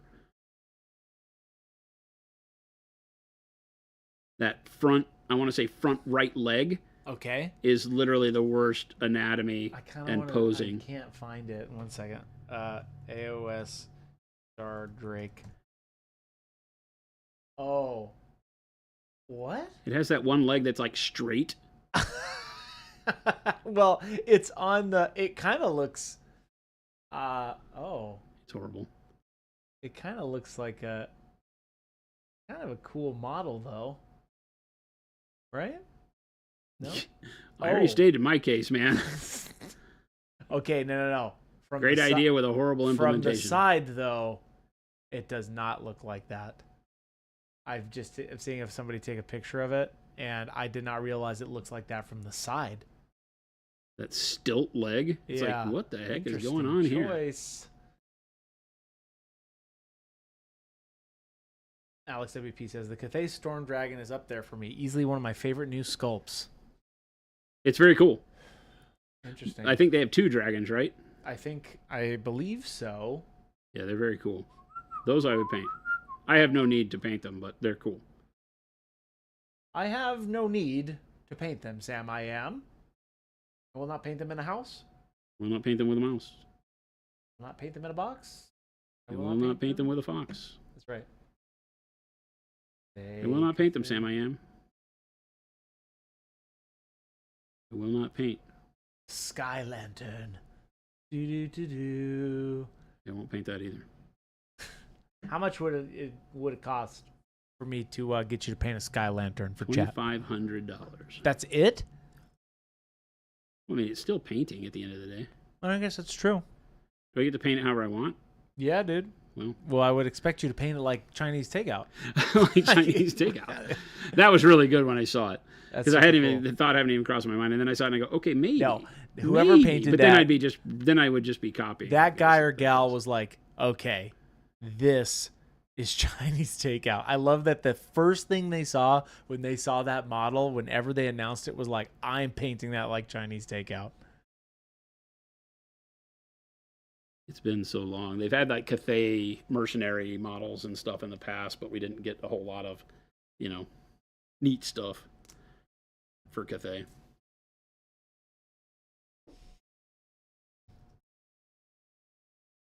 I think at one point in time, wasn't there one of the Ogre Hunter models that had gone to Cathay, right, and came back? Right. There was one that was a ninja. They've always had fun with when the Ogre Maw tribes came out, that was really fun. They're pretty cool models, Their mercenary models were really fun. Paint it like a Pro Crow bottle. That would be kind of cool. You're not going to get me, chat. Lumberjack Tim says the only acceptable answer here is hot pink plaid. Oh, we'll paint it. We're going to do that live for you. And by we, he means him and the mouse in his pocket. And by we, I mean Jason and I and the rest of the community. Which will never happen. I'm not painting hot pink plaid. No, I'll paint it. We'll get it out of everybody's system. I know exactly how to do it too. Do you really? Oh, of course. Yeah. Absolutely. Chad, I'm not buying it. 100%. I'm not buying it.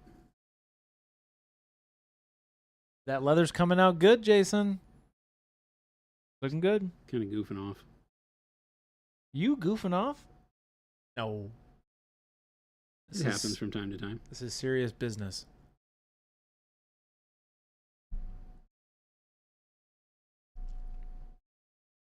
It's already 3:40. What? Isn't that crazy? No way. You've been having a good time. No way. Nibling, oh, he'll dance. No way. Oh, you'll dance. No, I will not be painting my Titan that color. Fuse, that leather kind of looks like copper. It kind of does. It could be a base for copper. It's not red enough, but yeah. Yeah. Hot pink plaid Titan. No, I will not be doing that. See? Nope. He backs down when it's something that's dear and dear to his heart. Oh, 100%. I'm too into painting that right now to actually put hot pink plaid on it. I freaking love how that thing is coming out. You could do one panel of hot pink plaid. No, it's not a part of the theme, man. I can't. Chat, that's not the love he promised you. I just wanted to I will paint something else. I want to call that out as not the love he promised you. You can catch some of that contrast of the folds in it there. Mm-hmm. Hot pink plaid Titan for Golden Demon. It's playing. No, it's planting season already. No, it's. I think I'm just gonna. This is just warm brown and warm flesh. So I think I'm just gonna go to warm flesh for my. I think it was a good choice. Are you happy with the leather? Yeah, I mean it's different than the front, but I don't care. Nibling says, "What happened to being for the people?" Now, Nibling, if that you're asking me, I'm for you, just not for that project. If you're asking Jason, I don't know what to tell you. Don't throw me under the bus, Chris. I don't know what to tell you. Lumberjack, what happened to we the people? Oh, it's we the people. I will not be doing that on the Titan. No. But on something else, absolutely. And it'll be the best version you've ever seen. Because nobody else is going to paint it for him. That's right. Lumberjack is like, where is the boat in the ocean? Where is the boat and the ocean, man? Mo says, I was pooping. What did I miss? Everything. All of it. What's up, I'm Aladdin? Painting up some Saturnine right now. Which that leather bit came out great. I think you made a good choice there. You guys made this choice. I didn't think right, about the leather. people. I mean, when we talked about like what material it could be, leather made the most sense because it's thick, it's riveted on, and it bends, right, with the folds of the fabric. So it didn't make sense for it to be metal. But I don't know that my brain immediately thought to painting it leather. I'm doing my edges by tapping more of a. It's not really a stipple because I'm using the flat side of the brush. Yeah. But it's a kind of a tapping motion so that the edge is broken up like roughened leather. Rattlings would have looked great in plaid. Actually, yeah, they probably would have. Not pink plaid, but like a forest plaid, right? Like a green and red or whatever kind of plaid actually would have been cool. I did not do that.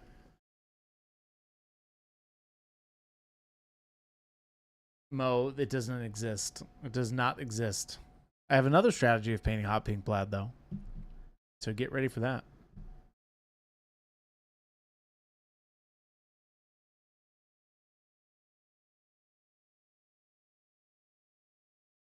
Jason's going to have to finish his Vespids before tomorrow. Oh, God. It's tomorrow, Jason. Well, they're sort of done. Sort of done? Does that mean on stream tomorrow I'm basing Vespids? Sort Much to Chris's done? chagrin. Hey, I just was told to get my stuff painted and finished, right? Yeah, and I'm the one that'll look bad because I don't have time to. Oh yeah, I do. Right Yeah, you after do. stream, I have to go over to the store, like I said, but it's Yeah. not till a little bit later. So after stream, I can put basing material on them. Ugg says Chris fears pink. I don't fear pink. I just won't do it on that project.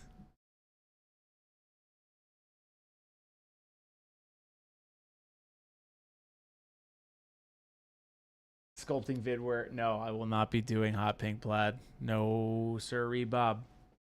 On what? On anything, Titan. I got the honeycomb thing going on right now, which I'm loving. That's not actually. love, chat. I just want to reiterate. Yeah, I can't do it for you, chat. Do anything for love, but I can't do that. There you go. Can't do that.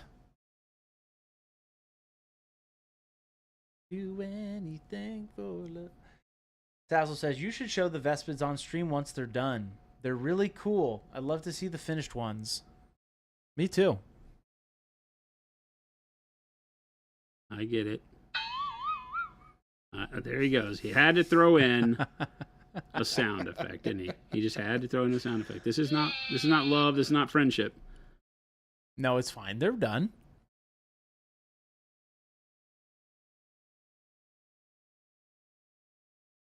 Yeah, we'll get Shelby on here. She'll do hot pink for you guys. How about that? We'll figure it out.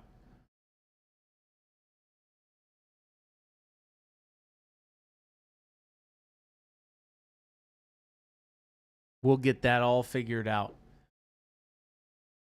That's a very interesting leather. It's almost like it's almost like a dirty copper.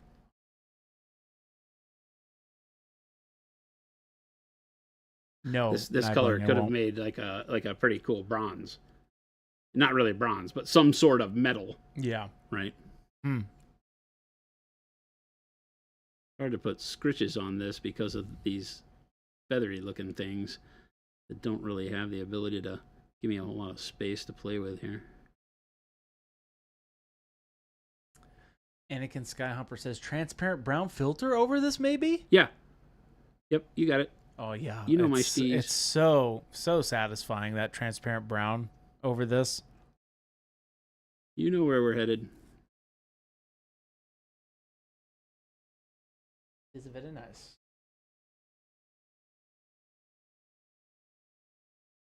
I want to zoom in real close.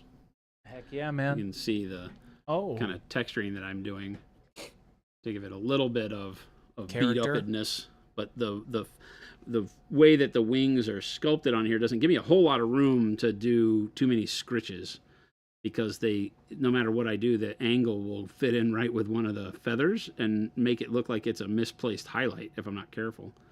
I can do a couple of perpendicular ones and draw them across like that, but I don't want to make it look too samey at the same time, so kind of focus them.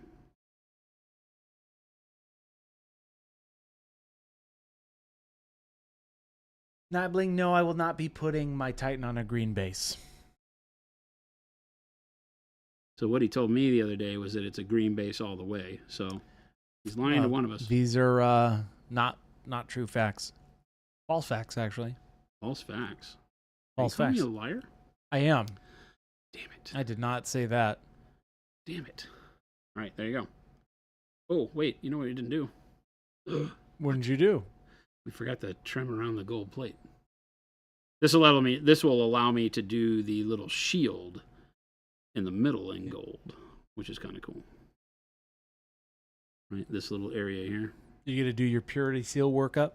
We have an awesome Space Marines video coming out, by the way, very soon. I think I do Purity Seals different every time. You do, and it's one of those that I don't care about because they always look good. So whatever, you don't have to have And the way you did them in that Space Marine, the VODs, if you guys go back and watch them painting the Ultramarine, was great. Spaceballs, the VOD. Spaceballs, the VOD. Spaceballs, the flamethrower. It doesn't have a base size, technically, Panic Bomb. The Titan does not have a base size. Hey, Lumberjack, we're learning that Chris is all talk and no follow through. Oh, I'm following through. I follow through here on my paint jobs.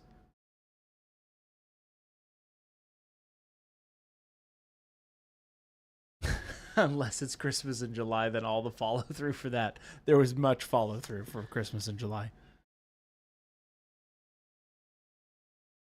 Transparent brown, baby. The magic, the mystery, the tour. Oh, yeah. Love that. How thin do you do your transparent brown? Really thin, the first coat. Again, it's just like I said in my layering video. You're starting to find out that, hey, he wasn't lying. This is how he does everything. The first coat that I will do when adding a new color onto something is usually really thin, so that I can see how I like it, see how it affects what's going on, and then it gives me more leeway or runway to stop when it looks right. If we say it all the time. If you put too much paint on, you can't take it away, right? Look at that. That's going to be good. But you can always add more. So if I go pretty light with it, then I can just get the way it's going to filter color over there and understand, like, okay, is that enough? Is this what I'm liking?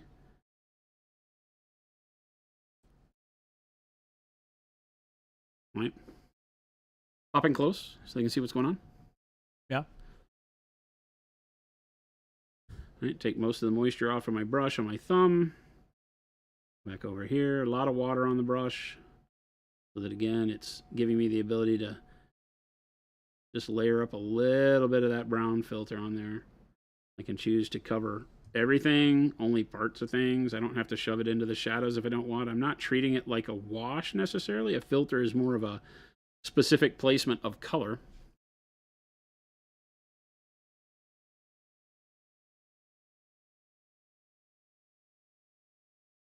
So I can leave some of the brighter edges untouched if I want. Or I could just put it on everything. Come back and put another layer on it if I want, but I think I'm going to stick to multiple layers being in the low spots, like in the shadows, so that I get more color there, and I let more of my warm flesh that I used as a highlight exist in the high spots like that.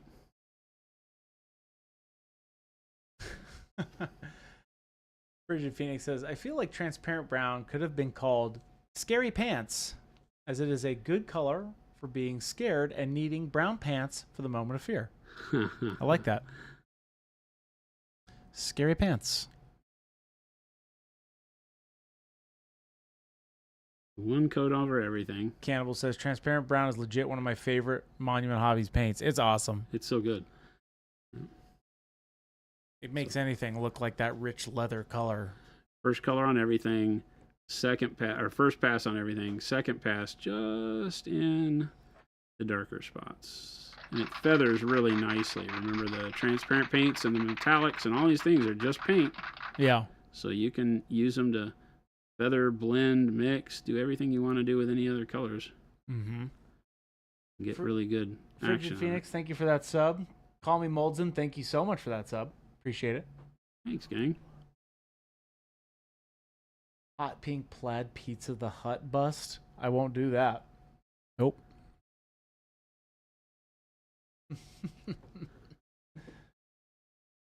There you go. Leather emblem. I won't. You're hot. Still need to place my order for Chris to bring me in Mesa on his hot pink plaid Vespids. I won't. Dapper Walker, thank you so much for those gifted subs. That's why the Vespids are taking me so long, because I decided to paint them hot pink plaid. Appreciate it. Thank you for those gifted subs. That's awesome. Give some hugs. Dapper. Boom, boom, boom, boom, boom, boom, boom, boom. Here's my hugs. Here we go. Bing, bing, bing, bing, bing. Boom, boom, boom, boom, boom. There you go. Couldn't find the noisemaker, so you just did it with your mouth? No, I was just doing that with my mouth. I could do it with it. There you go. It's like we have all these high-tech sound devices, and yet you're over there. Do, do, do, do, do, do, do. Millions of dollars in lost revenue.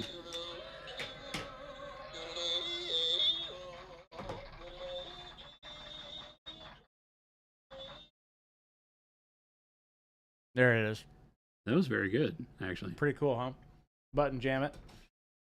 Motor lady. That pickle is silly. The pickle is very silly. This is so dumb, the but pickle so is very, the satisfying. yodeling pickle is maybe the silliest It's almost thing like we're on Bozo in the the entire Clown office. Show. I think you have the claim to the silliest thing we have I guess so. in the office.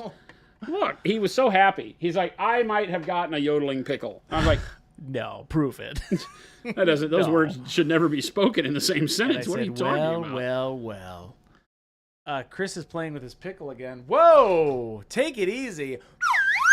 You only get 2 of those. Only 2 a day. Keeps the doctor away. Apparently, I asked Jason the other day if he'd play my Titan if the doctor told me, like him, if that was the only way I would be able to live if he played my Titan once. Hey, anybody want to guess what my answer was? Hold. Wait a minute. Hold for a second.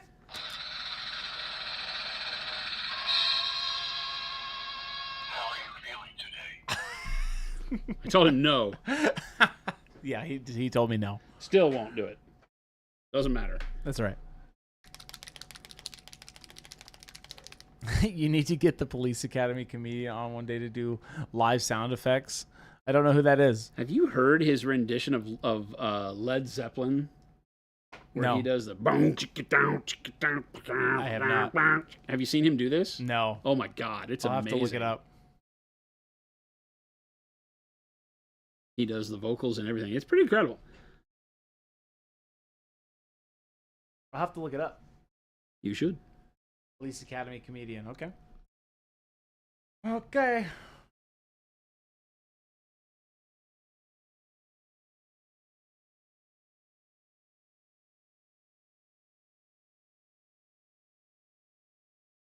Jason, it's almost 4 o'clock. What are you going to do with yourself? I'm going to base Vespids, I guess. You don't have to. You could do that tomorrow on You're stream. gonna yell at me. I'm not going to yell at you. You always yell at me. You told me to put paint on the model, and so I did. Chat, when I'm gone, you're going to miss there's me. going to be a documentary, and it's going to show you how badly I was treated by my handlers. Right? Guess who's making that documentary? You. Me. And it's going to be so great. He's going to be like, yes, and we treated him so poorly. What? This sounds like Chris is committing elder abuse. No, exactly. What? That's exactly what I'm saying. That's false. Exactly what I'm saying. I used to work in an Alzheimer's dementia care unit. See? And I He was has a long history of and doing this to people.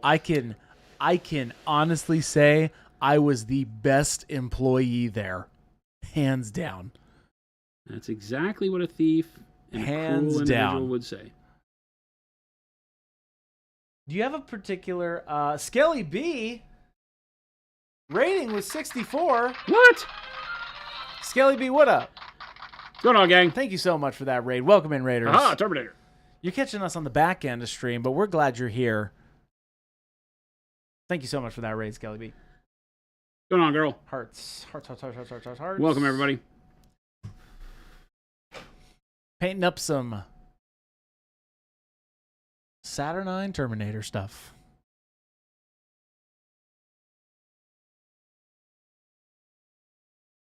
Skelly B says, howdy. Of course, always good to see the Monument Gang. Good to see you too.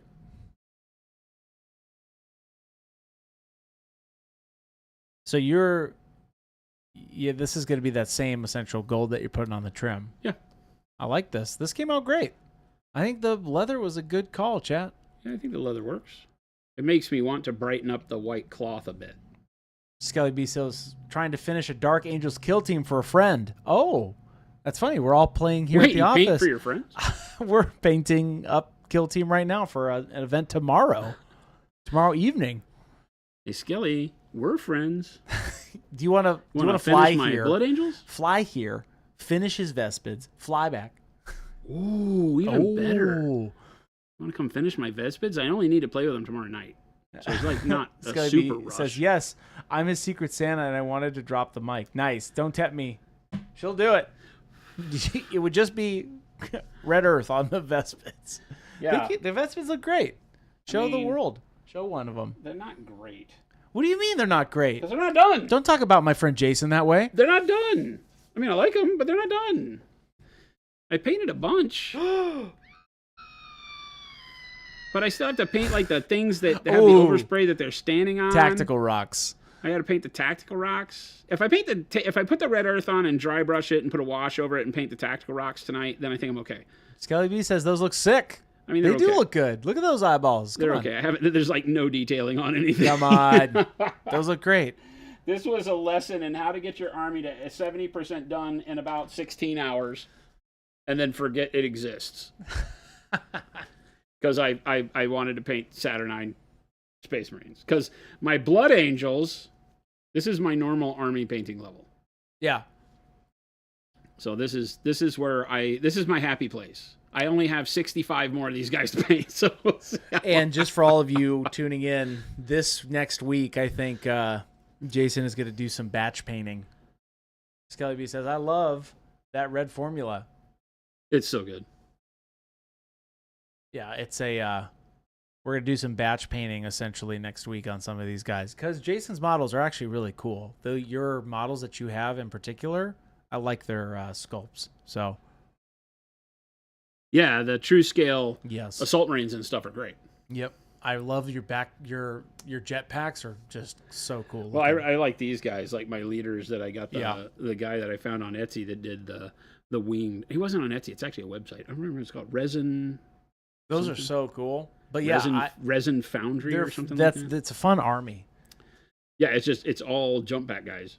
Like 100%, except the Terminators, and they deep strike. So there's 6 Terminators. This guy and his 5 Terminator retinue. And so I have 6 Saturnine Terminators that all deep strike. Yeah. And then everybody else has jump packs. Or the 3 jetback guys, which also deep strike. Jason, I'd help you build those models if you asked me as a friend. Build what models? Your models, I'd help you build them. It's at the point where I have to determine, I can't do anything more until I put all the arms together. I have to choose the weapon loadouts and put the arms on so I can choose the way the head looks. Oh. So that's what I'm doing. I see. So it just takes a lot because I have so many arms. I have like 5 million left and right arms, and so I picked the pair that looks cool and then I had to put the weapons on them because all these guys are just bolt, pistol, chainsword. Yeah, assault okay. marines. They're cool. But I got to get the pose right. I'm a big guy about motion in the pose. So right? you're saying, so, Chris, I don't like, want like you this to guy. touch This my was the same models. thing. I had to pick the arms, put the shield on, get the head pointing in the right direction, and all that kind of stuff. Yeah, when you do those dynamic poses, especially as the over there, dude. that guy did it. That's these. Wherever you got those, dude. Dude, these are rad, and they're blood angels. So cool. He Those shields. He printed me some inserts that are blood angels, so they have the blood tear on them and all that. Those shields are. I looked at your little pile over there. So cool. Some really neat ones, right? So cool. Yeah. So good luck with painting all those. Fun stuffs. Well, today we got the bronze done. Yep. So we did the bronze on the axe. You got a lot done today. And we highlighted the steel up again, and then we did the leather on the back. Yep. On the eagle leather on the cape, which now I have to lighten the cape up because the leather makes the gray a little too gray. It doesn't look like dirty white anymore. So I have to brighten that up a little bit on the highlights. But then we just really need to finish the haft of the axe and the blade, work on the eyes a little bit more, get the OSL glow on the plasma gun on there, and then the power pack on the back. And then paint the base, which always seems to be the Achilles heel for me. Finished stripping everything else, and I gave Inhaled enough fumes to confidently say, I must not fear. Fear is the mind killer. I love it. This is my Gom Jabbar. It's just about time. If you remove Jason. your hand from the box. And then YouTube is the other one, the other link. All these links. There you go. Check out all these links. Chat, we are coming to the end. That's right. Skelly, I'm sorry you just raided us, and it is time for us to go now. Thank you so much for that raid. Thank you so much for hanging out with us. For everybody that just showed up with Skelly B, we'd love to see you back. We stream Monday through Friday from 2 p.m. to 4 p.m. Monument Standard Time here in Phoenix, Arizona, in the U.S. from lovely Monument HQ. Myself and Christopher. That's me. We'll be back again tomorrow. End of the week. Friday. Yeah. Then we got Kill Team tomorrow night. Oh my gosh, we get to about 10 of us, I think, are going across town. Quite a bit. At the end of the day, which I'm really excited about the fact that we have so many people from the office that have bought into Kill Team and are going to go play a game at Mox Boarding House. If you don't know Mox Boarding House, it's a cool little game store. It has a restaurant, so we can go over there, be social, eat, and hang out. And my buddy Blake is going to teach us Kill Team. So there's about 8 or 10 of us that are going to go over there. Yep. It's going to be a great night on Friday to hang out with all of the Monument crew at Mox Boarding House. If you're in the area, you should come by and say hi. I guess there's only one Mox. There's only one Mox that Mesa, right? I forget. I think so. Whatever. It's a long way away. But, yeah, so we're going to do that. But thanks for joining us. Make sure to tune in. Hit the follow button if you're watching us on Twitch. If you came in on one of the raids or just happen to find us across the internet, we'd love to see you back. Also, Chris put a bunch of links in chat for the monumenthobbies.com link where you can find all these wonderful paints and brushes and things that you see me using while we paint. Yep. Next time you need some paints or hobby supplies, please give us a try. I think it'll blow your mind how easy your hobby can be with the right tools. And then check out the Discord link. We've got closing in on 6,000 amazing artists, just like the guys and gals in chat. Great place to make friends, get inspired, ask questions. There's a really active community that will help everybody out, whether it's your first day painting or your millionth day painting. We've got a lot of really great experience there, including all the Monument staff, so you can get direct contact with all of us over there too. Yep. Check out the FLGS link where you can find a store near you worldwide where our products are sold. We are global. We have an office in France. We just opened up our monumenthobbies.eu office, right. So if you are in the EU and you'd like to shop with us, but you've always been scared off by the shipping prices from North America, you can go to monumenthobbies.eu, and it's real Monument people, really in France. That's right. Shipping out of a real Monument warehouse. That's Lots right. of fun. So great stuff, great times. We'd love to see you back here. Thanks for joining in our little community and watching the stream today. Have a wonderful Thursday evening. Stick around. We're going to pass this raid off, so show some love in the chat we wind up in. Chris is going to navigate us there. Enjoy your hobby time over the evening. We'll catch you back here tomorrow at 2 p.m. Adios, gang.